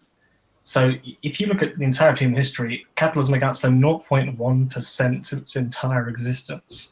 I doubt that we just sort of be defining these things as, the status quo as it is, that is life, when it's only 0.1%. So yeah, basically what I'm just generally saying here is that you can't just go and simply define it as, well, that's just human nature, that's the way that things go, when we've obviously existed in different ways and different people have had different views throughout history. I'm rambling at this point, but that's my main point. Okay, it adapts to the situations it's in. If you have a scarce society, then you are more likely to keep everything to yourself. If you have a society where everybody has enough, then you're more likely to take a few risks, I suppose. You're more likely to be generous to people. That's my point. Yeah, this kind of human nature argument, it's been used by all societies. Plato used to say oh, it's just natural that we have slaves. Of course, some people are just naturally slaves, and some people are just naturally serfs. And I think that was Aristotle. Sorry, but go on. No, he said that. No, you are thinking of Aristotle, dude. Yeah. Because Plato, in Plato's Republic, he said that there would be no slaves, but it's a relevant point. Yeah, but, it's a moot point. Sorry, carry on, please. Yeah, so everybody, even in the Soviet Union, they said oh yeah, but did you know that human nature is just naturally communist? Everybody can say that, but of course, humans, lots of evolutionary scientists, they say that humans are the most cooperative species ever. Maybe not ever, but one of them. Humans are very cooperative. We are in massive groups working together much more than any other kind of animal or creature. Are humans greedy and selfish? Yes, to a point, of course. But I would argue that much of it is facilitated by the society in which you live. Again, you might say that it's brainwashing, but many people from East Germany, they said that in the old days when they were in East Germany, people just behaved much more communally. And you can say that's brainwashing, but all right, if you can brainwash people into being communal and cooperative, then it's possible, then I guess. But also, we don't rely on this. He's not saying we should do that, just as a disclaimer. He's just in relation to the question, just before anyone goes, sorry. Yeah. Yeah, we're not stupid. We don't think that, oh, if humans aren't just perfectly altruistic, then the whole system is just going to collapse. No, we don't rely on that. We have systems in place, like the Soviet Union, for instance. I know ZXZ doesn't agree with this, but they, for instance, they had because they had so few people from who could read, because of how shitty the Russian Empire used to be. They had so few people who could read that they had to have a certain amount of technocracy, have the experts run some things until they could educate their population enough. and they used monetary incentives. They would pay people who work longer and people who work more demanding positions. They would pay them more as a transition stage from horrible capitalism to like low stage socialism to finally a really existing socialism, and then onwards. And even the whole labor voucher thing, like that is a transition from money to labor vouchers to not money. So we don't really rely on this idea that human nature just has to be perfect or instantly perfect. Mouse, you wanted to add something before we went to the open forum? I just wanted to clear up one thing on the socialist idea of like equality, because Reiner mentioned it just quickly there in regards to, you know, how we want it to be in the ideal, you know, nature and so forth. We aren't arguing in regards to, you know, taxonomic equality. That, you know, the idea Dave Cullen keeps on going on about how we should chop off the basketball players' legs in order to play games and stuff like that. Okay, that's not what we're on about. Sorry about that. That's my phone. What we're on about is economic equality. Okay, we want people to have the same power over positions as possible, and I think that is attainable. We don't want to just make everyone be able to have 72 virgins or whatever. Okay. Actually, I'd like to just very, very, very quickly. Yeah, no, that's a brilliant point. And really, socialists, we're not for equal outcome, we're for equal opportunity. We believe that with a level playing field, by not having wealth inequality, that's when you allow people to only rely on their merit alone, instead of having extra money to get, say, privately educated or something like that. So socialists aim not to make everyone the same, but to give everyone the same chance. So that's something. Yeah, we don't want a world where 8 people own as much as like the other 3 billion. That's not equal opportunity, you know. Okay. So we've discussed about this. I will ask the question again as an open forum. Bantu has kindly offered to start, so I'll ask the question again. Is human nature constrained or perfectible? Bantu, over to you. Thank you. Okay, I just want to run down a few of the things that were mentioned during the your speeches. I'm going to start from, I just made a list here and I'm just going to run them down quick. Okay, first you said, why would you hoard supercars? Well, none of your business, because I like them, because I think supercars are awesome and I want 12 of them because they're cool. So you really have, who cares? It's not for you to tell someone else why they want something. Okay, just because you don't see the rationale in it, just because you don't see it as valid, you have absolutely no right to tell somebody else what they can and can't want. Okay, that's number one. Capitalism has been 0.1% of all of humanity's existence. Yeah, you're right. And look at the progress that's been made in that time. Like, we have skyrocketed in that time. We're on Mars, guys. We accept that. In fact, that's part of our argument. Cameron, I just want to interject here just to give you, are you okay with 10 minutes on the subject as opposed to 15, everyone? Doesn't matter to me. I guess, yeah, it's just set to make up for last month. Yeah. Scarcity breeds selfishness. Well, not always. I mean, I think one of the best examples of that comes from one of your own people, Kropotkin, out in Siberia when he was observing wildlife and whatnot. I mean, he saw lots of cooperation because selfishness or cooperation is not so much a function of just scarcity, but of the actual environment that you're in. I mean, in some situations, the only way to get resources is to cooperate. And in other situations, the only way to get resources is to compete for them. Okay, and the fundamentals of that is what's going to matter. And the other thing on that front is that people still seem to understand that cooperation and competition are related things. They work together.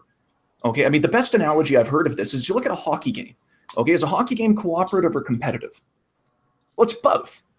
Okay, because you have people that come in and there's a set of rules that they've agreed to and they choose to play by them. And then they compete against each other within this framework that they've agreed upon.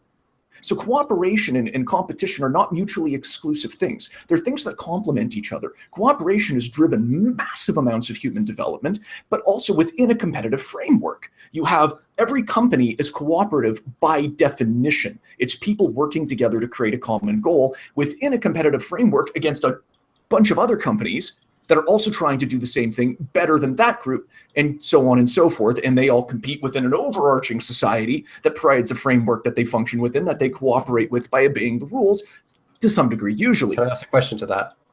In a factory with a production line where you have a CEO who determines how the factory line is run and what's done in particular, and there's no say from the workers on this, how is that cooperative? Because the workers are cooperating by doing what the CEO says, because he knows best. Okay.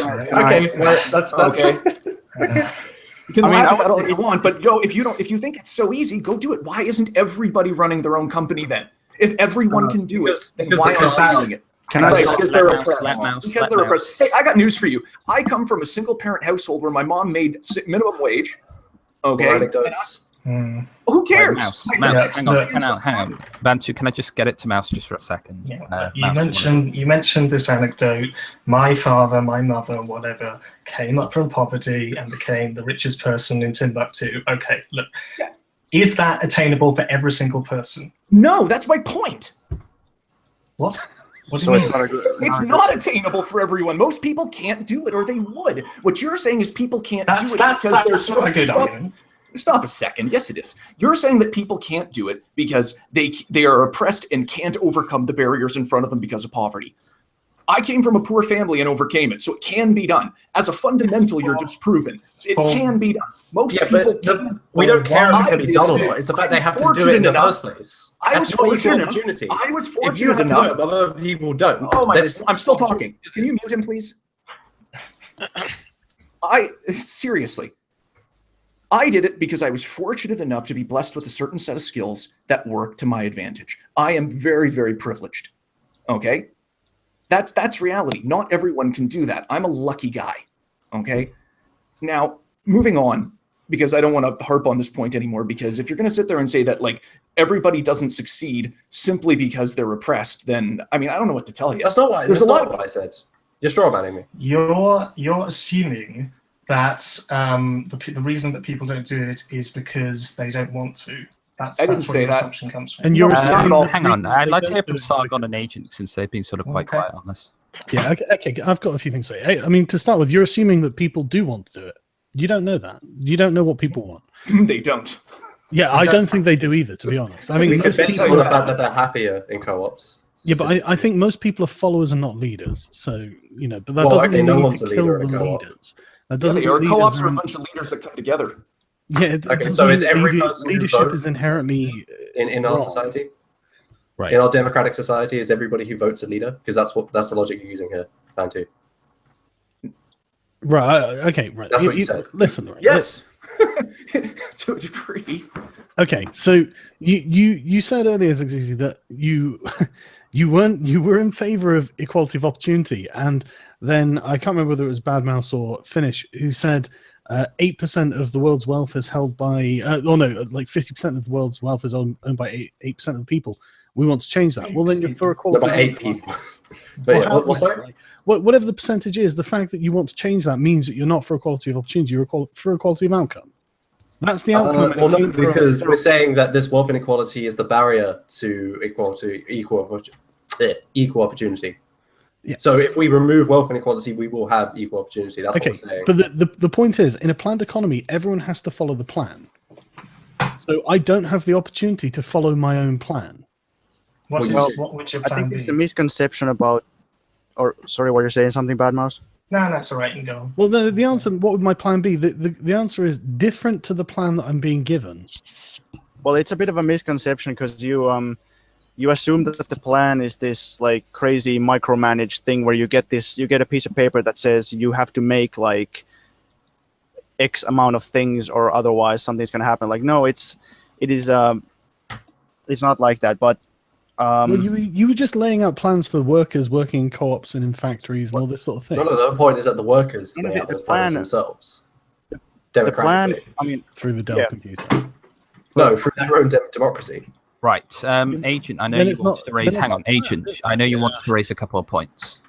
One thing I think is really important to remember is that scarcity does not mean shortage. I think that there's often a lot of slippage between those two things. Okay, scarcity doesn't mean shortage. Scarcity means that people want more than there is. Okay, doesn't matter how much of the thing there is. People want more than the total number there is. Isn't that a shortage? I can link you articles to it from the Guardian about people who are on like 70k, 90k, moaning about the fact that their house is smaller than everyone else's house on the road. Okay, let's just say we gave everybody a swimming pool. You just made a point that Marx makes. Sorry, you just No, used wait one a of second. Marx's talking points. Wait a second. You give everybody a swimming pool. That's an equal outcome. It only takes 3 people to want one more, like I don't know, an outhouse as well. and all of a sudden you have inequality again. No. So that's one very important. That's a basic economic principle. That We're not saying scarcity everyone has means- to have the same. There will be Okay. like very slight. Yeah, people will have different things. Well, wait a second. Now, it doesn't matter, okay? Because since scarcity means that people want more than the total amount that there is, okay? All we're talking about is the allocation of scarce resources which have alternative uses, okay? If I choose to use, if you choose to use labor for this thing, it means you're not using it for that thing. If you choose to use milk to produce cheese, it means you're not using it to produce some other product that uses milk, okay?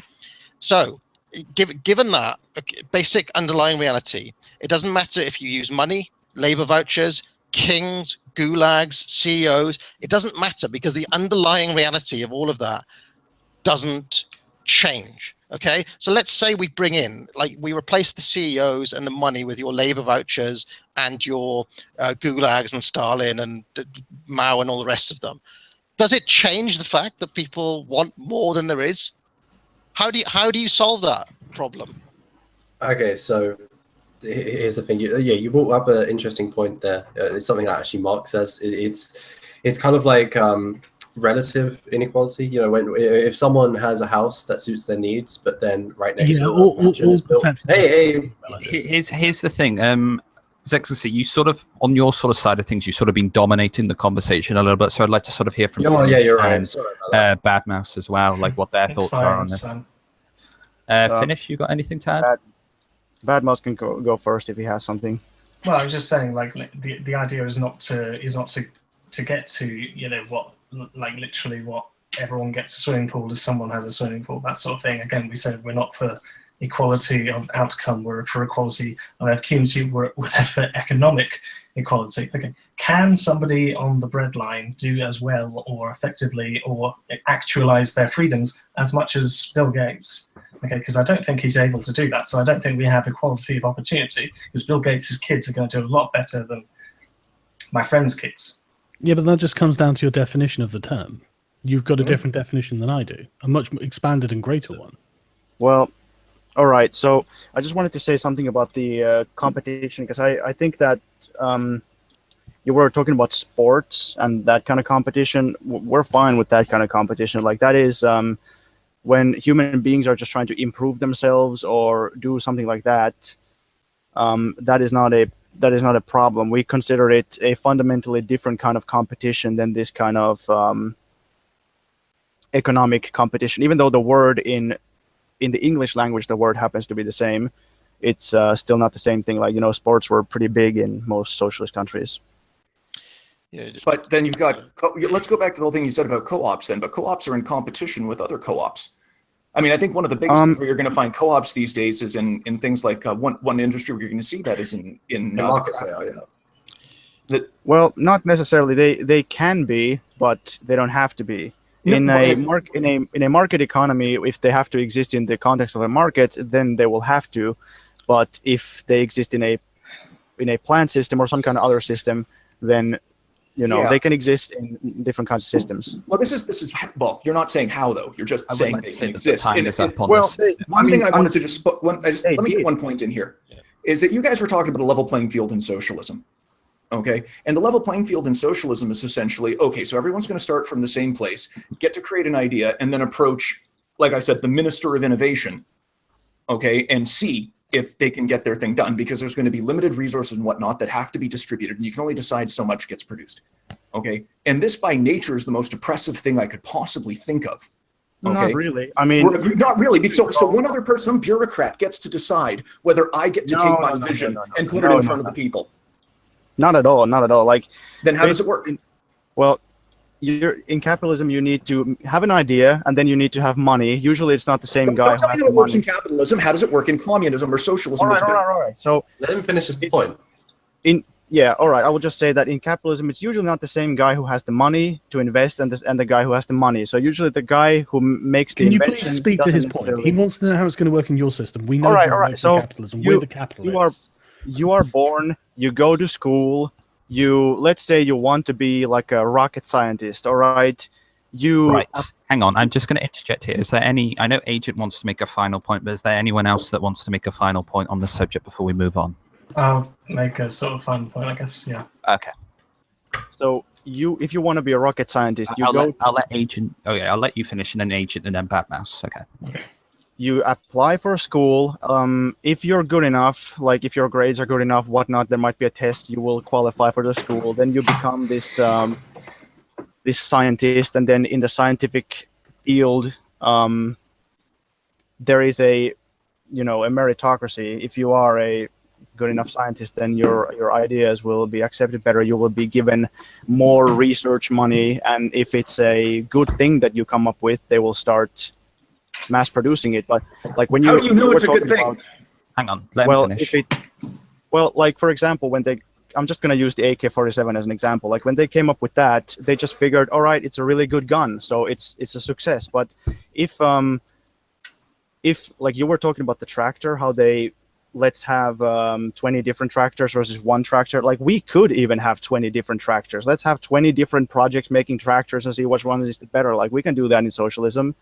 So everybody who comes up with an invention then gets to put it to market. There is no well in the market. Wait, hang on. Let finish. Well, no, there's still a market, but right, because you're going to have to get consumer feedback. No. Bantu, I've just got to mute you for a second. No offense, Bantu. I was just let finish his point, and then we'll go Agent. In a capitalist market, you would need to make this. You would have to convince an investor that this idea is going to sell, even if it's something horrible, something that has like food with lead in it. If it's going to sell, they're probably going to make it unless somebody puts an end to it. But in socialism, everybody has the same chance to be. Not of course, some cities are going to have better universities than other cities, but like. You're going to have a chance to go to university, get education, and stuff like that. So there's more of a meritocracy. It has less to do with money and less to do with luck. Okay, Agent, you wanted to make a point? Yes. At one point, somebody made the point that human beings like cooperate the most out of all the animals. I just wondered, like. I mean, I've done quite a bit of reading around, biology and genetics and this sort of thing, and I mean that's just not true. I mean, the famous sociobiologist is E.O. Wilson, he made his career as an expert in ants. Okay, he speaks at length about this very thing in his book on human nature. Okay, ants or bees have got something much closer to true communism, I'd argue, than human beings have ever achieved. Okay, Jonathan Haidt talks about at length in his book The Righteous Mind how we are 10% bee and 90% chimp. So we're selfish, but we also have this capacity to work together, and this makes us naturally groupish, which is why we like playing games like hockey. We actually respond really well to being in an in-group who defines ourselves in competition with an out-group, but we don't think very well on the level of like all of mankind. And there's been a lot of research, there's a lot of data on this. You can follow up these books that I'm telling you about, which have got minute footnotes. I would just encourage anybody who's listening to this stream to look into what people have actually found out about human nature over the past 30, 40, 50 years, because it's not like there hasn't been research into these topics. Pinker's Blank Slate also has got plenty of data on exactly these sorts of questions. So that was my point. Okay, and Bad Mouse? No, let's see, Bad Mouse. Okay. This is sort of just a final summing up point, I guess, before we move on to the next thing. Regards to what you're talking about in regards to like how socialism would work or something like that. Okay. What is like the best way to promote these innovations? If you just take a good look at your system right now, okay, is the best way to allow people who, have those ideas, have that education, whatever, to come together, get the resources they need to be able to make these things themselves? Or is the best way, as basically what we have right now, is to allow the vast majority of people to basically be de facto given zero chance of becoming the next Einstein or Source Games, and make them work hours and hours and hours and hours to produce things that we probably don't even need in comparison to stuff like healthcare or water, okay? And then if they've gone through all of that, okay, hours and hours working every single day, they might be able to have the chance of saying, here's my idea. That's just what I'm going to say there. That's okay. No, hang on. We'll move on to the next topic, the final topic, actually. And that question, we'll start with the socialists on this question, and then we'll do final thoughts where we can just sort of summarize things. We'll start with the capitalists on that one. But has a true free market ever existed? How would it be attained? You have 10 minutes max, socialists. Apparently, I've been dominating things, so I'll leave this one to you guys to lead off with. Shall I go again? Go ahead. Go ahead. Okay, well, I'll just say I think most people on the other side would probably answer no. Am I agreed with that? That there hasn't been a free market? I think so. Get our answer, don't worry. You can. Okay, right, fine. The point is, like, yes, there hasn't been a free market, okay, and I don't think there will be able to ever be one. Capitalism grew with the state in mind. It grew. It needs it to maintain. Sorry, what am I doing? I'm going right. It needs the state to maintain class distinctions and so forth. Okay, and when markets eventually crash, as they always do, the state needs to come in there to make sure that it works properly. Okay, as we can see, I don't really understand how on earth people genuinely think that they're going to be able to bring forth this free market without just basically all they're doing is just resetting the clock to 1776, and we'll just roll forward again. I can't really see anything apart from that happening, because that's exactly what's happened right now. People who say that, I know you guys probably aren't, but people who say that stuff like the founding fathers, you know, that was the best kind of free market we possibly had. You know, I don't see any other reason apart from just going straight forward, because we live under the same conditions. These are the same conditions that have been created from, you know, the private ownership of the means of production, the institution of wage labor, and the producing of goods for profit. That's if it has those things, then it's basically just going to bounce off whatever conditions it's in. That's the point. Yeah, I'm sorry, but I want to quickly return to an earlier point about the in groups and out groups. I just want to reiterate that we are totally fine with, at least I'm totally fine with the idea of having, like, let's say there's like a steel factory or something, and they say, like, our steel factory, our group is much better than those other workers in that other steel factory. We can produce more and we're smarter. Like, that kind of competition, that's totally fine. It's but when it comes to, has free market capitalism or free market ever existed, or could it be it depends how you define free market, but in my opinion, like, the classic sort of industrialization, industrial revolution era capitalism, that was back then, and then as a course, as a result of historical processes, that came to an end. So feudalism and colonialism led to the birth of capitalism.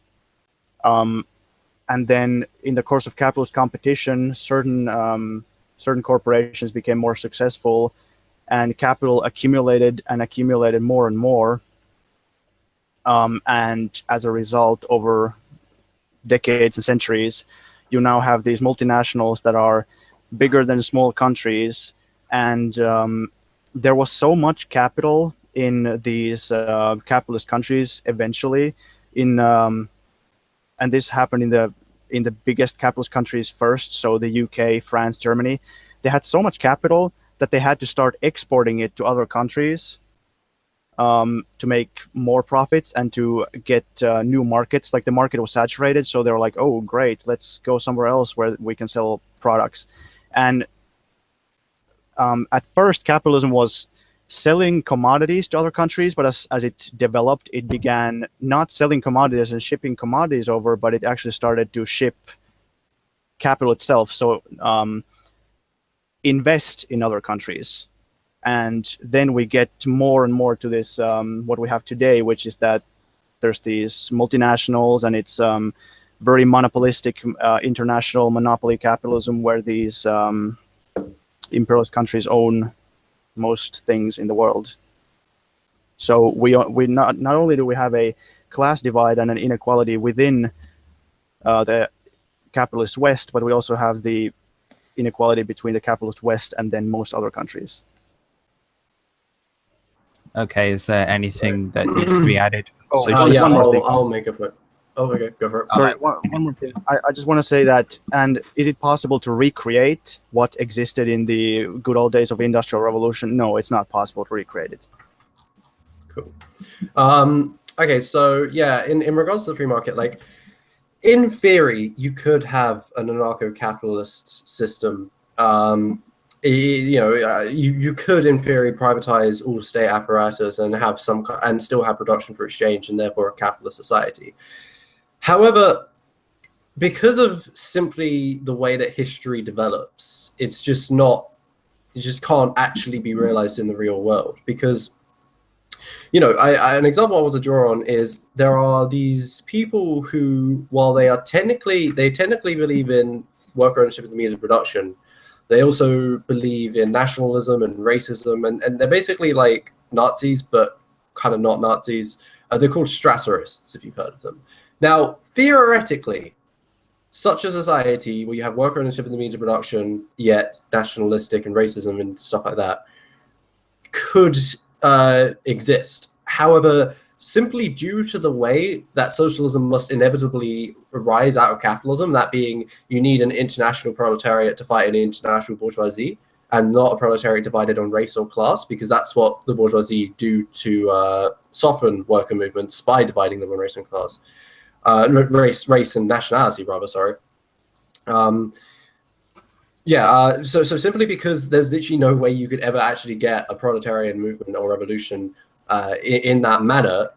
Yes, well, in theory, if you remove it from historical development, a society like that could work. It will never actually happen in the real world.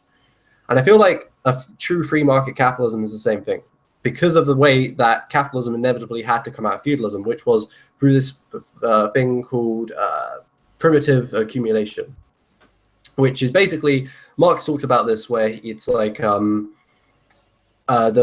capitalist mode of production presupposes a certain property relation, that you have some people who own the means of production, and you have the majority of people who can only sell their labor. And that's how things were back then, almost completely. And today we still have a very large part of the population which are just like that. So capitalism needed this property relation to come into existence, yet but the only way that it could happen was through some kind of Marx likes to use the metaphor of like the original sin, so through this primitive accumulation. But the primitive accumulation, it was extremely violent. It was basically straight up stealing tools and land from the peasants and forcibly moving them into the cities against their will, which actually, funnily enough, is the origins of the police force, to keep them in check and actually get them into the cities. So because this required such violence and such force to actually kind of, kickstart the property relation that would set the stage for the capitalist mode of production to really take off out of feudalism, it required a big and strong state. And once this big and strong state already existed and was already intertwined with the existing bourgeoisie, once the police force had become a part of the state and was originally intended in this way to keep factory workers under control, and continues to, it's still built on that same structure. It's not the exact same as it was back then, of course, but you see my point. Because of the way that capitalism inevitably had to come out of feudalism, it just, having free market capitalism, yes, in its own little fantasy world detached from reality, it could work, but just purely because of the way that historical development has gone and the way it had to go, we're never going to see it in the real world. So sorry if that was really long-winded, but I hope I got my point across there. Okay, so anything you want to add to that, Finish or Bad Mouse? No. Okie doke. Oh, sorry, I was muted. Just something random that came up. My Russian comrade messaged me and said that the AK was actually developed in a contest with a bunch of other guns. Okay. And Bad Mouse? There you go. You're now probably going to go and say that's capitalism. Okay. So let's all be capitalists now. Can we be done with this? Well, at least he's honest about it. If he was really partisan, that. Like if he was partisan ideologue, he just would have, he would have pretended. No. Like I'm saying, they chose the best gun. Like it's meritocracy. But I'm going to ask the question now to the capitalist free market side of things. Has a true free market ever existed, and how would it be attained? Okay, can I take this one quickly? The answer is yes, and it's horrific. When we say free market, what we're talking about is a regulated market that people can access freely. We're not actually talking about a market in which anyone can trade anything they like, because that was most of human history with markets. They traded things like sex slaves and children, and you don't actually want like an unregulated market, just in case that's what people think. And I think when dealing with socialists, that is what they think we mean with a free market. So yes, it has existed. No, it's not really desirable. What we want is free access to the market. Carry on. What's the difference? We'll come Well, to it's their point. It's their sort of competition. Hang on, no, it's all right. Yeah. What do you mean? What's the difference between? What's the difference between a free market and free access to the market? I genuinely don't know. Free access to the market is that the market is regulated and the rules apply to everyone, and anyone can approach the market in the rules that are set to operate and trade within it. But most of the time, I think socialists, when they say free market, they mean literally no rules, and that's not, right. That's not okay. That's fair enough. Yeah, I think if you look at a free market, if it was to be truly free and unrestricted, I mean, that's hell. Nobody wants that, And I think that it did exist. It was called the state of nature. Yeah, right. Any pre-modern civilization basically was in a free market, and life was nasty. Government control is a lot more difficult when communication is a lot more inferior. So effectively, the Carthaginians would have had a completely free market, and they used to pay people in women. The Balearic Islanders used to get paid in oiled virgins. That was. I'm not joking. I'm not even joking about that. Right? That's a great example. That's narco-capitalism. Yeah, nobody wants that. That's madness. Like, you would ruin the planet, and you would end up utterly done. Which is why free access to the market that people are interested in.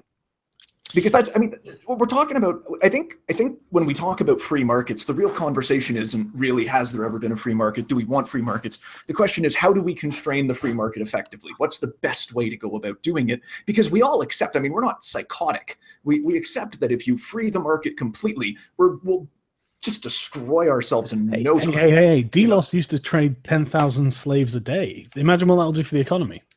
Good point. Just making the destiny argument there. Sorry, carry on. Yeah, no worries. So, so coming back to the concept of how we constrain the market and how we control the damage, that capitalism does, because capitalism does do damage. There's a cost to this, right? We're not going to sit here and pretend that capitalism, that's one thing I think that really distinguishes the right from the left, is the left seems to offer this concept that we're going to have this perfect utopian world where nothing ever goes wrong. And the capitalists are saying, well, no, shit's going to happen, right? Bad things are going to happen. You're going to have loss. People are going to suffer. You can never get away from this. And you have to accept that that's just reality. There's always going to be some cost in life moving forward. So the idea that, we go from top-down regulation, to constrain the market, the problem with that is, once again, the externalities that it creates. When solutions exist within the market, Bill Joy made a really interesting point a long while ago about how we should really be using insurance, in a much more active way to constrain market activities, by creating captive plans and whatnot, where capital and money can be put aside in order to deal with the problems as they arise. And a perfect example, just a simple way of putting it is, if you want to do pipelines, for example, they have huge potential environmental damage. The standards right now, and I think we'll all universally agree, are not even remotely good enough. And everybody agrees with that. But if you essentially force them, if you can regulate them to say, the only regulation you need from the government on this is for them to say, listen, you need to carry an insurance plan that is sufficient to cover any potential loss that comes out of this. You put that insurance company in charge, and they're going to come in now, and they're going to have risk managers all over that pipeline company. Making sure that their processes are up to speed. They're going to be checking on them left, right, and center, because they've got skin in the game. And that's one of the comments that hasn't been brought up at all throughout this, is the nature of skin in the game. There's a loss that you're going to end up facing if you don't do things properly. So one of the things about a properly functioning free market is that you have to allow the companies within that market to accept their losses as well as their profits. And that is one thing that doesn't tend to happen when you're using regulators that can be captured. Because an insurance company isn't going to get captured, because they're on the hook legally. So you need insurance companies, and you need a robust court system. And that's just off the top there. Anyone else? Yeah, I'll have a little go at this as well. I agree with both Sargon and Bantu here that the rule of law is absolutely key. I mean, Thomas Hobbes has not stopped being true all of a sudden. I recently, I will keep on mentioning this book, Why Nations Fail. I mean, regardless of which side you're on of this, you have to read that book, okay? It's very good. One of the reasons that the free market flourished in the UK, in this country, as opposed to certain other countries, is because we develop robust, inclusive institutions as opposed to extractive ones, okay? Now, we can argue, like, it was inclusive to a point. You know, at one point it was just like men of a certain class, you know, women weren't included, you know, the very poorest weren't included, but it was inclusive enough so that that inclusivity started to spread, okay? We had that here. They didn't do it in Spain. It's one of the reasons why the Spanish kind of lost their global hegemony or their global advantage, okay? I will answer the question directly. The closest we've come to you know, a free market under these conditions so I'm not talking about the ANCAP kind of insane state of nature. I'm talking about, you know, laissez-faire was in the 19th century. This was during the British Empire, of course, during which workers in London and elsewhere in the United Kingdom saw a 90% increase in their wages in real terms. 90%, okay? Don't compare them to workers now. Compare them to workers, compare the living conditions to what they were like in 1750, okay? If you want to think about Dickens's London, okay? And then the other place where they saw a kind of genuine kind of laissez-faire conditions was over in the USA, places like the Wild West, where they had, I mean, yeah, it was a bit of a zoo, but they had tremendous growth. And during that period, products came down to affordable price points, okay, which would have been undreamt of just like 50 years previously, like under mercantilism in the 18th century, okay. There was an artificial, like products were artificially kept higher because of ridiculous kind of tariff policies. You know, I wouldn't underestimate the impact of David Ricardo's theory of comparative advantage. I'm sure Marx would be a fan of that as well. In my view, what happened after then, like people like FDR in the USA or the Clement Attlee government in this country probably started to overcompensate. They overregulated, but I think that's an argument for another day with a different bunch of people. But so you know, I think the results when we did have laissez-faire were actually pretty good for the worker. Real change in the longue durée, as Brudel would say. So that's what I have to say. Okay, is there anything you want to add, Sargon or Bantu? Yeah, I actually really second Why Nations Fail, and you can read Soul, Wealth, Poverty and Politics and Guns, Germs and Steel to really see why the areas of the world that are utterly impoverished are inevitably impoverished. Even if capitalism never existed and Europe went full communist and still was, these areas of the world would still be in complete poverty. The reason they're not as impoverished as they could be is because of capitalism. So, you know, and again, I go back to the 15 years, halve the global poverty rate. There's the facts of the matter are on our side. Getting out of the theory of it, the physical existence of people now is better because of capitalism, and it always is. And every time there's a drive to go towards socialism, it goes badly and people start going hungry. So, you know, capitalism isn't perfect, but it's just a superior system, and it's demonstrated this in material terms, which are the only terms that socialists give a damn about. So, and if I could add on to that, one thing that's interesting with that is, I mean, one of the biggest problems that you have with capitalism does have to do with resource scarcity, and which is fundamentally a technological issue. But I think we all agree that eventually the whole point of capitalism, I mean, Marx said this, everybody kind of said this, and I don't think anyone here denies it. And it's a little off topic, but I think it's kind of important to the overall conversation, is that we eventually end up in socialism. Okay? At the end of the day, once all's said and done, we're going to get there. Okay, because eventually the drive for greater efficiency, greater automation and technology leads us to a world where labor is obsolete completely. Okay, and there is no labor to trade. And obviously at that point, you know, wealth disparity is a huge deal. You cannot have a world where you have 1% of the population owning 100% of everything. The other 99% will rise up and kill them. Okay, I mean, this is the Gini coefficient in essence, right? You know, wealth disparity is a huge predictor of social unrest. Okay, so at some point we have to transition into socialism or something that resembles that. I mean, I think calling it socialism is a little odd because, you know, that's got some other implications to it because there is no, you know, means of production. It's pretty much everyone's got their own 3D printer and it produces what they need. But this is why when I look at it, I sort of see, you know, we have this concept of, you know, you guys keep harping on revolution, revolution, revolution. And I think this is where a lot of us sort of look at that and go, well, dude, that's just evil. I'll just point out that the time has expired now. So, okay, no problem. I'll just finish my point. We'll move on. Is that cool? You know, because you're going to get there anyways through natural evolution. You probably just won't see it in your lifetime, but you want to, because you want to get to this utopia and have this wonderful, fantastic place. And you don't want to live in a time of struggle. Well, guess what? We do struggle, but we struggle way less than anyone in 1850, who struggled way less than anyone in 1750, who struggled way less than anyone in 1650. We're doing better and better, and we're lucky to be living in the time we're in. And the fact of the matter is that we all live in first world nations makes us supremely privileged, and we should be happy with this progress, be delighted with the good luck that we have. Eventually, we will get to socialism. We will get there, but through evolution, not revolution. That's just a point that I think is supremely important in this conversation, because that gets there naturally, not through people thinking they can force it on others.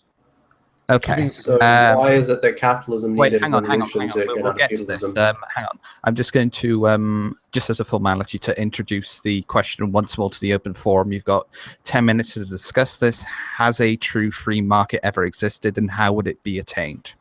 Yeah.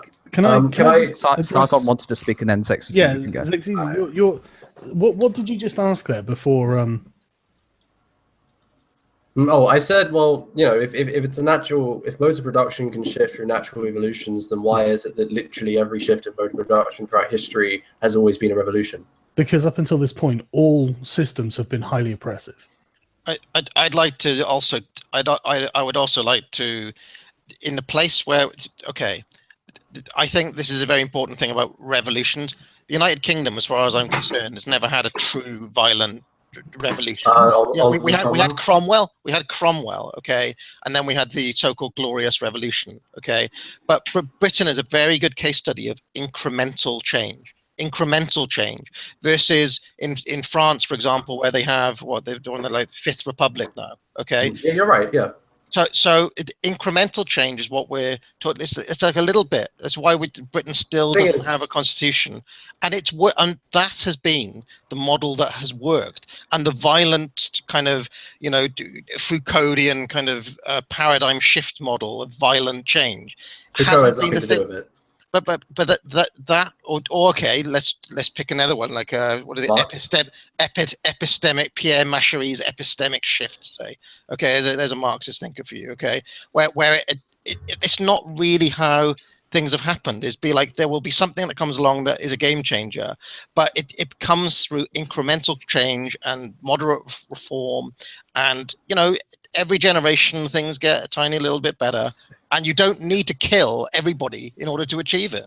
All right. I really want to respond to those 2 points. So, Sargon, would you say that Coca-Cola death squads are oppressive? Because they exist. They literally exist. They do. In South America, they literally hire death squads to kill union leaders. Yeah, but that's anyway. Not capitalism.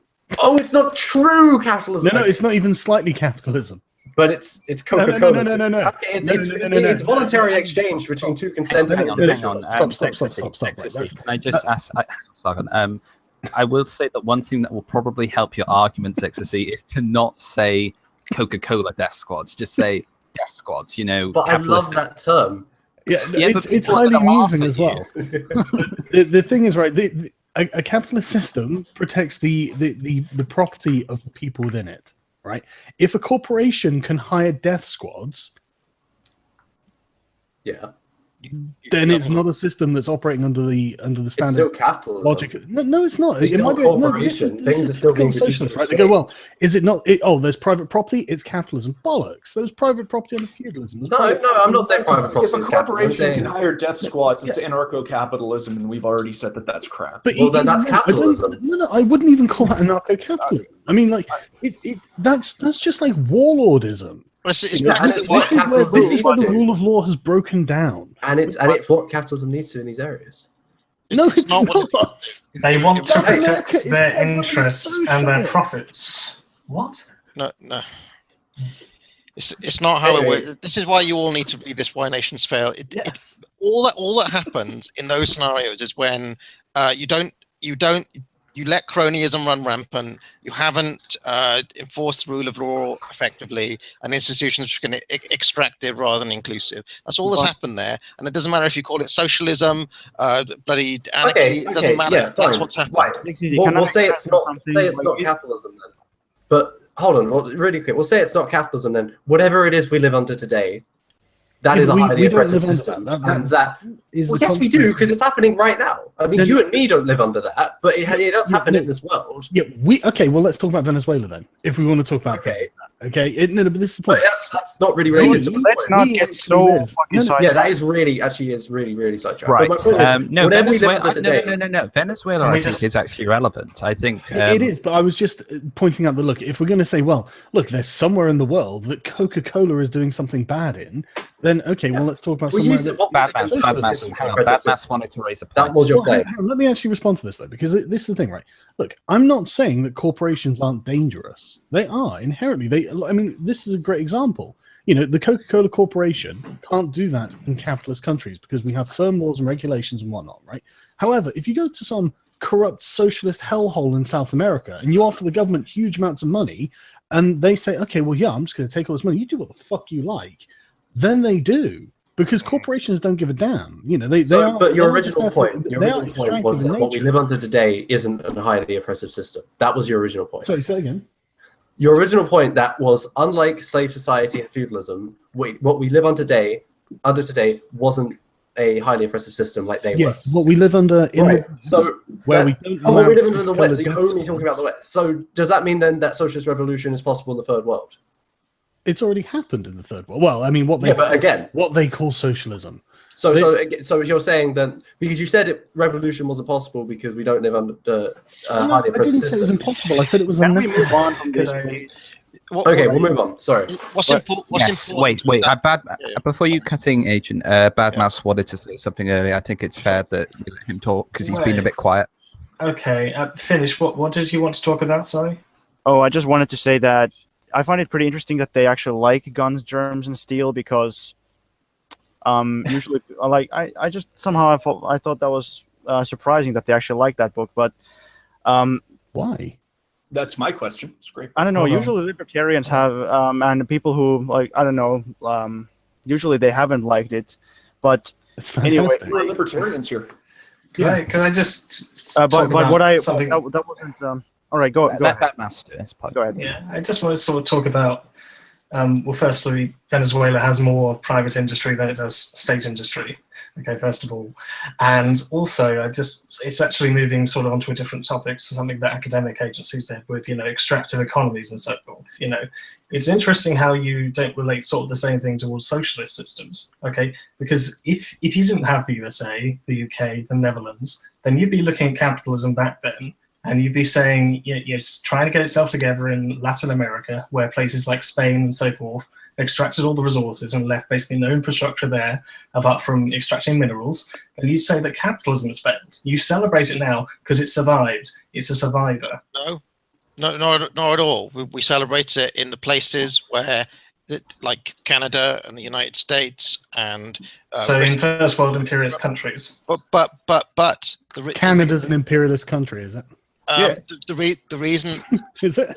the reason I didn't realize I was part of an empire. Imperialism is not only tanks; it's more owning things. Like Yeah, like I- you just you use socialist the army republic. facility. I think one of the really important principles we should have established it a lot earlier than we have now is that basically what you're doing when you impose socialism or some other thing that isn't the free market is you're replacing market power with political power. And when you replace market power with political power, corruption inevitably follows, which is why in all these different places with dictatorships and extractive governments, and call it socialist, call it authoritarian, call it what you want, this is why you get the Coca-Cola death squad in those places.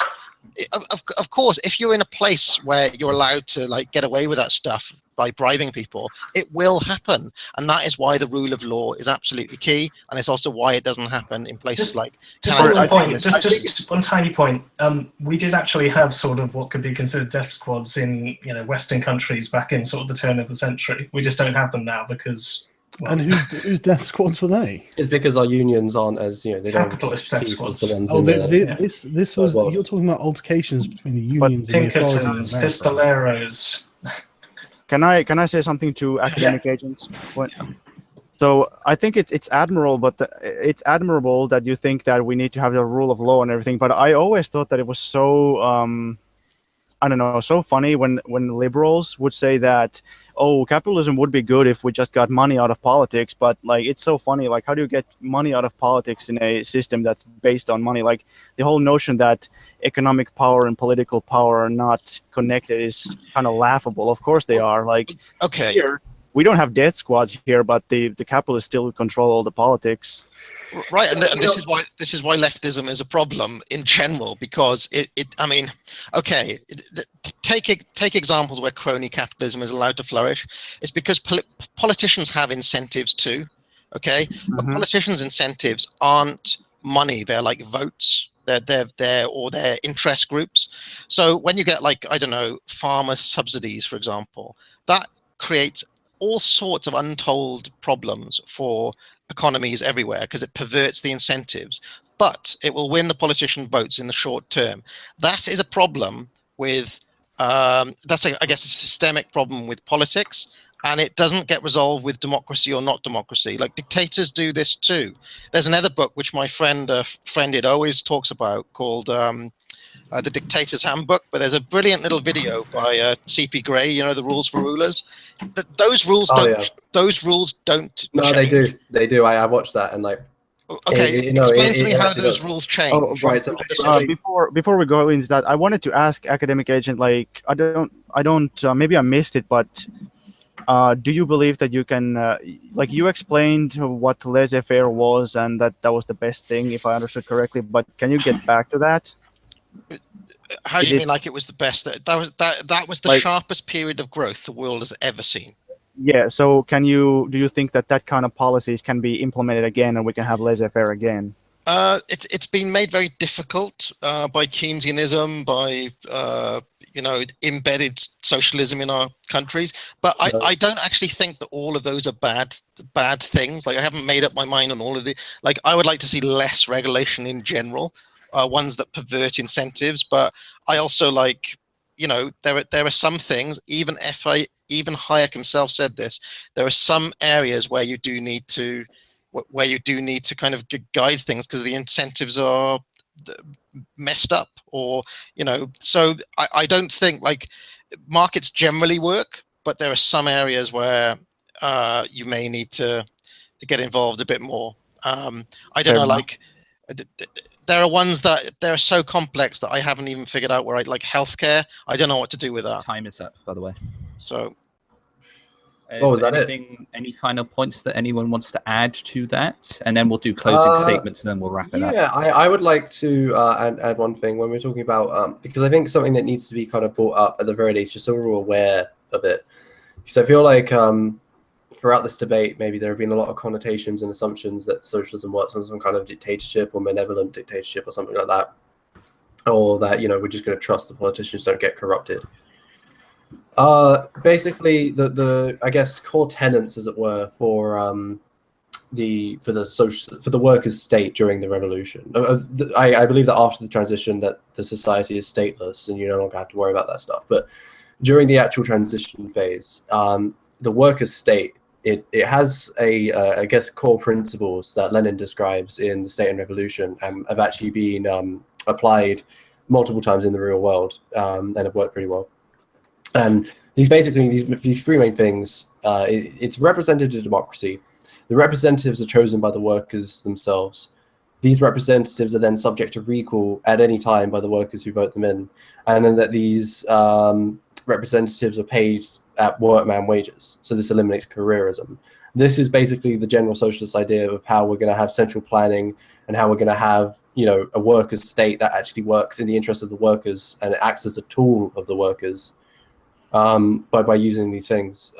Again, we're very much for more democracy, if anything. We're for more control. We're not about entrusting power into the immortal science of the vanguard and just hoping that they do everything okay. We want to turn the state into a tool of the workers where the people in the states, their own will doesn't matter. It's all about what the workers want them to do. And again, it has been implemented. Again, we've talked about this earlier, due to various reasons of how they dealt with fascists or the bourgeoisie, that they were eventually crushed, but that obviously had nothing to do with the internal political workings of their democracy. But yeah, I just figured that was worth kind of bringing up, just so people are more aware that that's what socialists are trying to go for, if that makes sense. Because I do get the feeling that a lot of people who are newer to this still think that we all just want the benevolent dictator kind of thing. That's really not what it is at all. Yeah. Okay, capitalists. I'll just let the capitalists respond because we've just got to wrap this up quickly. I'd like to just say a quick thing on that. I mean, I don't think that you're wrong in what you've said there, and I don't think anyone thinks that you're not. But I think the biggest damning thing in this entire conversation is you didn't answer the most important question that was asked, which is how do these products get to market in the first place in a fair way? When you guys were pressed on this before, I mean, it just fumbled and turned into things about becoming a doctor and a researcher, and there was no solid answer given. And this is the essence of what we're saying, is that the system essentially represses freedom and choice. I mean, Karl Popper is famous for saying, that he would be a socialist if only he could find a way to reconcile it with freedom. Okay. And this is one of the greatest thinkers of all time. And I mean, he couldn't do it. And I guess the question I have for you is, if all of these truly great minds like that have looked at this and gone, can't happen, what makes you think you guys are going to get it right? Very, very, very quickly. I'll let someone else deal with the bulk of that. However, Einstein was a fucking communist. What the fuck? Like, Picasso was a communist. There are many, many great minds who are communists. So that's not necessarily a great argument. But, okay. So Sargon. Anyway, I'll let someone else deal with the bulk of that. Any final points, Agent and Sargon, on that? You go ahead, Agent. Well, I mean, it's all well and good saying these people supported it, but did they solve the problem? Did they solve the fundamental issue that Banter? His point was that... Wait, don't interrupt. Don't interrupt. Popper couldn't work it out. Did Einstein work it out? I don't think he did. I think, well, you can read his essay if you want. It's a nice essay. I kind of thought he did, but, whatever. Clearly, you thought he did. All right. I suppose we'll go now into the sort of closing statements. Since we ended things with the capitalists, we're gonna we'll start things with the capitalists this time. So we'll start with Bantu. What's your sort of closing statement on this discussion? Shit, I didn't prepare one. I still want to just go back to, I mean, because it's a functional question, right? It's the one that I just want to stay on, and it's really the main thing that I'm stuck around right now is, you guys mentioned co-ops and how wonderful they are, and I agree with you. Cooperative companies are a great idea. But once again, you still haven't answered the question of how these things come to market and how you reconcile it with freedom. Because at the end of the day, if the means of production is worker controlled, but it's still got to be apportioned by a bureaucracy. So someone's going to have to appeal to the like I said, the chief of innovation, or whatever his title is, and whatever bureaucracy handles that. And what the people get to see and what the people get to interact with still goes through the filter of a small group of elites. And that is, like I said, completely repressive. So I don't know how anyone can suggest on any level that this is the best way of going about things. And you haven't provided any mechanism by which this happens. It's just been rhetoric that we're going to do this, and when we do it, it'll be great. Well, but you haven't said how. And every communist I've ever spoken to, I ask them, how does it run? How does it run? How does it run? And no one can answer it. Absolutely no one can answer it. And until you can give us a document that outlines exactly how this runs, okay, it's just fantasy. Okay. Agent, what's your sort of closing statement on this? Well, really, I just think that you know, throughout this argument, virtually all of the empirical evidence has been on our side. I think the moral argument is firmly on our. So I mean, on the moral point, they literally had nothing. They were talking about, you know, yeah, it's right for like 17-year-old kids to steal McDonald's from owners and things. I mean, nonsense. The final thing is that the biggest thing they failed to do through this whole discussion is, I mean, they're trying to ask us to replace the most successful societal process ever developed in the history of man. Okay, we've got, you know, there's another great book called Why the West Rules for Now by Ian Morris. He's got graphs of like societal development and nutrition standards and absolute poverty levels and all the rest of it, and you can see there was like a little peak by the Roman Empire, then like a massive period of decline, and then, you know, basically like a cliff upwards curve when the Industrial Revolution happened. So that's our system, and they're literally arguing to replace it based on things like 2 months of the Paris Commune, and, you know, this like small period for 3 weeks when the system worked once, you know, like, so it's kind of like there's a lot of hoping and wishing and not a lot of hard evidence for any of the things that they've said. Okay, and Sargon? Yeah, I think it was Finnish Bolshevik who said that economic freedom, he was tying it to personal freedom, and I agree. I completely agree, which is really one of the reasons that I don't want to be part of the Dell's centrally planned economy. I would rather be able to make my own choices, and I don't see how that's going to happen under a socialist system. But I also agree with Bantu, where, like, I mean, the prediction is it will eventually arise out of capitalism, and I agree. I think it will. Eventually, there will be no more production for humans to do. It'll all be automated. There will effectively be no economic classes because money will become outmoded eventually. But we're definitely in no state to reach that Star Trek utopia in our lifetimes. It's something that will come in the future, so we don't need to worry about it actually arriving. But we can't rush it, because every time they try to implement the socialist revolution, it goes horribly, horribly wrong. So let's just, and like Academic Hayden said, this is the best system mankind has ever had. So we may as well keep using it until something better actually evolves out of it. And that's what I was trying to say with we're not in a system where we have a repressive group of people stopping us from doing things. Worker co-ops exist in a capitalist system. You know, independent entrepreneurs exist in a capitalist system. We're actually as free as we've ever been. We don't have an aristocracy sitting on top of our societies, keeping everyone in line and making sure that everyone pays fealty to them. We're actually not in that position. And so we don't need to change it without, well, at all, really, because the system will change over time on its own. So we just need to stay the course, actually. And honestly, if you look at all the data, things are just getting better for humans. So it's not flawless, but it's definitely good. Okay, thank you very much, capitalist side. I'd also like to hear from Bad Mouse, then Finish, then Zexacy. So your closing statement, please, Bad Mouse. Okay, right. So the main basis of our arguments is on the capitalist side, want reform. On our side, we want revolution. Okay, now it just so happens that 100 years ago, a woman called Rosa Luxemburg wrote a book by the same name, Reform and Revolution, which I'm currently reading, where she outlines how capitalism will always adapt and sustain itself regardless of the cost. It will do whatever it can to maintain itself, because that's what it just does.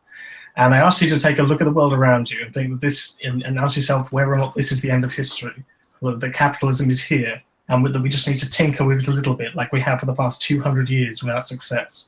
And it always responds to boom and bust, and it always responds to the fluctuations of the market, okay, irrespective of however much we control it. Now, with all the resources and machinery that we have, and just think that we should still just stick to things like the status quo. And people like Murray Bookchin said that the things should remain as they are today is the acidic thinking that destroys basically all critical thought. And I know some will say that actually you do want change, yet you're still perfectly okay with the exploitation of workers' labor, causing them to make 3 chairs to buy 1 in a system that was stolen largely, you're laughing, right? Stolen largely away from people who, and for the benefit of the few at the expense of the many. That's what basically we live in today. And our aims are clear. Socialists want worker control. The battery's just 1 second. want them to take a huge part in the economy. We don't simply want people to either work for a small group of owners or die, which is the vast majority of us. So. Okay, Finish, what is your closing statement on this? All right. So first, I'm going to talk about a little bit about the worker control argument and the bureaucracy and stuff like that, because you brought that up many times. How it's not freedom because I have to ask some bureaucrat if I can do something, and really what's happening here is that the reason that some socialist countries, like historical socialism, why they had this kind of division of labor between technocrats and everybody else, is because they started from a situation where the cultural level of the general public was basically non-existent. And we argue that when you raise the cultural level of the general public, then there is no need to have this vast difference between political elites and everybody else. And this is what Lenin says in his book. Of course, when he was talking about that, he was talking about socialism as it existed as it would exist in an industrial country, not, for example, the Russian Empire, because he didn't know at the time that they were going to be the ones who make the revolution. But then you say capitalism is just automatically going to get better, and we're going to get to socialism, and that all the empirical data is on your side. I mean, it really isn't. Like, you're looking at this small slice. You're saying that, all right, life is pretty decent for a lot of people in the industrial imperialist countries, but even in those countries you have like mass homelessness, unemployment, people not having necessary access to housing and food, and even the most basic necessities. And and especially like in most countries, like you can find the statistics if you Google for them, but like half the world, 3.6 billion people, live on like $2 a day, and 80% of the people live on less than $10 a day. Now, you're saying that poverty has been reduced, but actually they're just largely messing with the stats, because they're saying that if you make more than $1.90, then you're not poor, which is ridiculous. Of course, you're really poor. Depends on the price of the goods. Yes. I mean, it does. Let him wrap it up. In Canada, you're poor. Hang on, let him wrap it up. Of course it does. Of course it does. But and then if you look at countries like India and China are the countries where poverty has been reduced somewhat. Now, my Indian comrade tells me that what the Indian government actually does is they try to lift people just above the stats. So it's like you make $2, they're not poor. But we can all agree that China has a middle class now. But if you look at Africa is actually getting poorer. If you look at Europe, social democracy, which Africa. you're probably going to say that Europe is not capitalist, but welfare capitalism is basically going away in Europe. We have austerity in Europe. Things in Europe are actually getting worse. And when you say that capitalism is just going to get better and we shouldn't do anything, I think that's ridiculous. Like 10 million people starve every single year. Like you don't think that, like, you can't even kill people at that rate. Like the rate at which World War II tends to disagree. Well, maybe with total war, maybe you can, but like I'll check the Cultural Revolution. Yeah, how did Mao do on it? The idea that, can you please let me finish? Sorry. The idea that we shouldn't do anything because things are just going to sort themselves out. That is the mindset of people. It's easy to say that when you're not one of those 10 million who die. Like, you can see that the people who are really suffering, they don't think it's okay. Let's just wait. It's just going to get better. There's no certainty that it's going to get better, especially since this economic system is fundamentally unstable. And not to even mention that, like, with global warming and things like that, which, like, the profit motive is basically destroying the planet. So we're lucky if we even get there. And my last thing is about oppression. About oppression and things like that. you say capitalism allows co-ops to exist. Well, yes, capitalism allows co-ops to exist because they, in the context of capitalist society, don't really threaten it.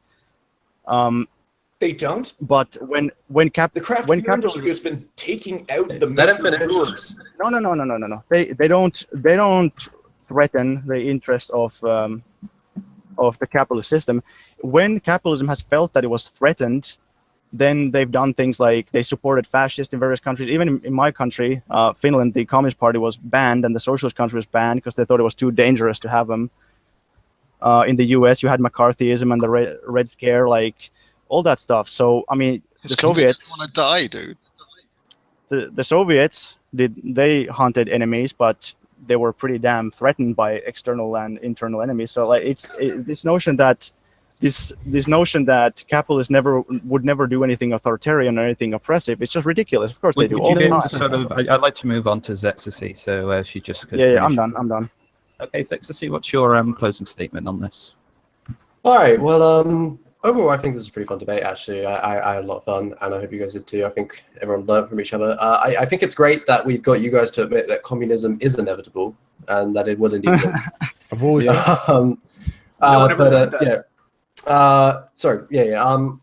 But the thing is, I mean, what I would kind of respond to that with is the fact that, you know, you guys are saying it will evolve naturally. Well, the thing is, the problem is that it has these contentions that are actually antithetical to the market, that because it goes against capitalists' interests, they're not just going to let happen on their own, because in this process, the capitalists get extremely fucked over.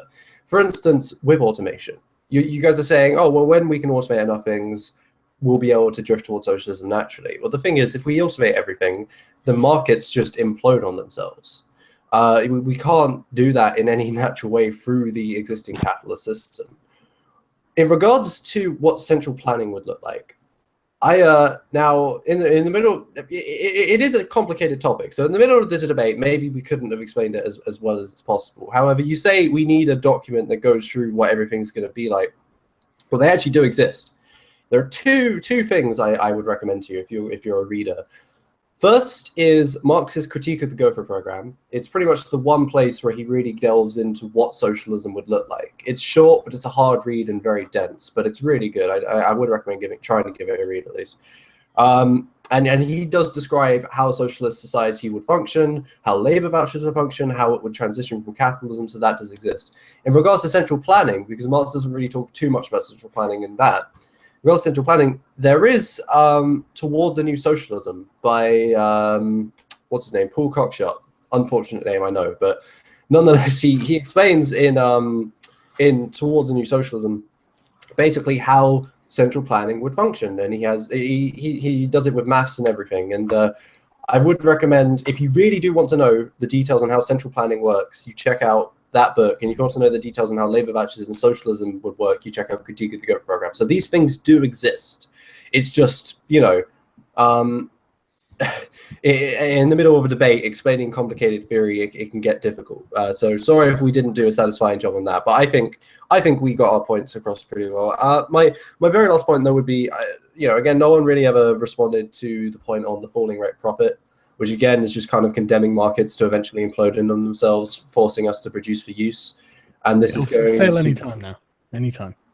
No, again, look, dude. I mean, when it gets to the point where you just, I know, but when it gets to the point when you can't extract profit from commodity production anymore, then what do you do? Because that's what we're going towards. I mean, I don't know how long it's going to be, but inevitably it will happen, and it's not going to be a seamless transition like you guys suggest. It will be horrific market crash, which is going to make the 1929 look like nothing, because literally society will cease to function unless and of course that will create a power vacuum, giving us to the inevitable fight between fascism and socialism, because that's all fascism is.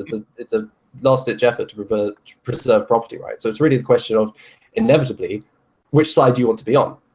Do you want to be on the side of let's construct a new society with the workers in control, or do you want to be on the side of fascism? I know that seems like a loaded question almost, and kind of, but when you look at history, that is what it comes down to, unfortunately. So yeah, it's I think I've got my point across there. I'd really recommend reading those two books. In regards to freedom and socialism, there's actually something Sargon's read as well, so you can vouch for it. The Soul of Man Under Socialism, written by Oscar Wilde. It's a very nice read and explains why individualism flourishes under socialism. And also, as we refer to Einstein, Einstein's Why Socialism isn't a bad essay either. So lots of reading there. Got it right there. Oh, there you go. That's it. Yeah. I'm glad just before the stream ended, I got to mute Sargon on his own stream. Fox, I just wanted to say thank you very much for. It was a very tough gig, especially if you never. I know how hard it is to moderate a discussion with 6 people who all want to talk at the same time. So I think you did an excellent job. So thank you. Well done. Yeah, I've actually never done this before. Like, this is my first time, but No, I you don't know. didn't. I've been told that I'm a bit of a diplomat, so. My only recommendation would be don't be as afraid to pull the trigger on muting people or moving the conversation onwards, because we did I mean the thing is both sides want to have the last say on a point, so you really got to force them to move on. But other than that, you were great, man, and I really thank you for stepping in to do this, because without you here, this would have turned into such a shit show. Probably. But anyway, guys, thanks everyone for joining us. I will let Sargon sign us out. All right. Well, again, thanks to everyone for coming. I thought this was really good fun. I'll probably do something like this again in the future. I can't believe how well this all came together. I'd love to come on a stream sometime, man. Yeah. Well, we'll have like a one-on-one conversation to really get into the meat of the ticket system. And nice. Like that. Nice. I look forward to it. How you see it working. But yeah, thanks again. And Fox, man, you did a great job. Thanks so much. And thanks to everyone watching. Speak to you all later.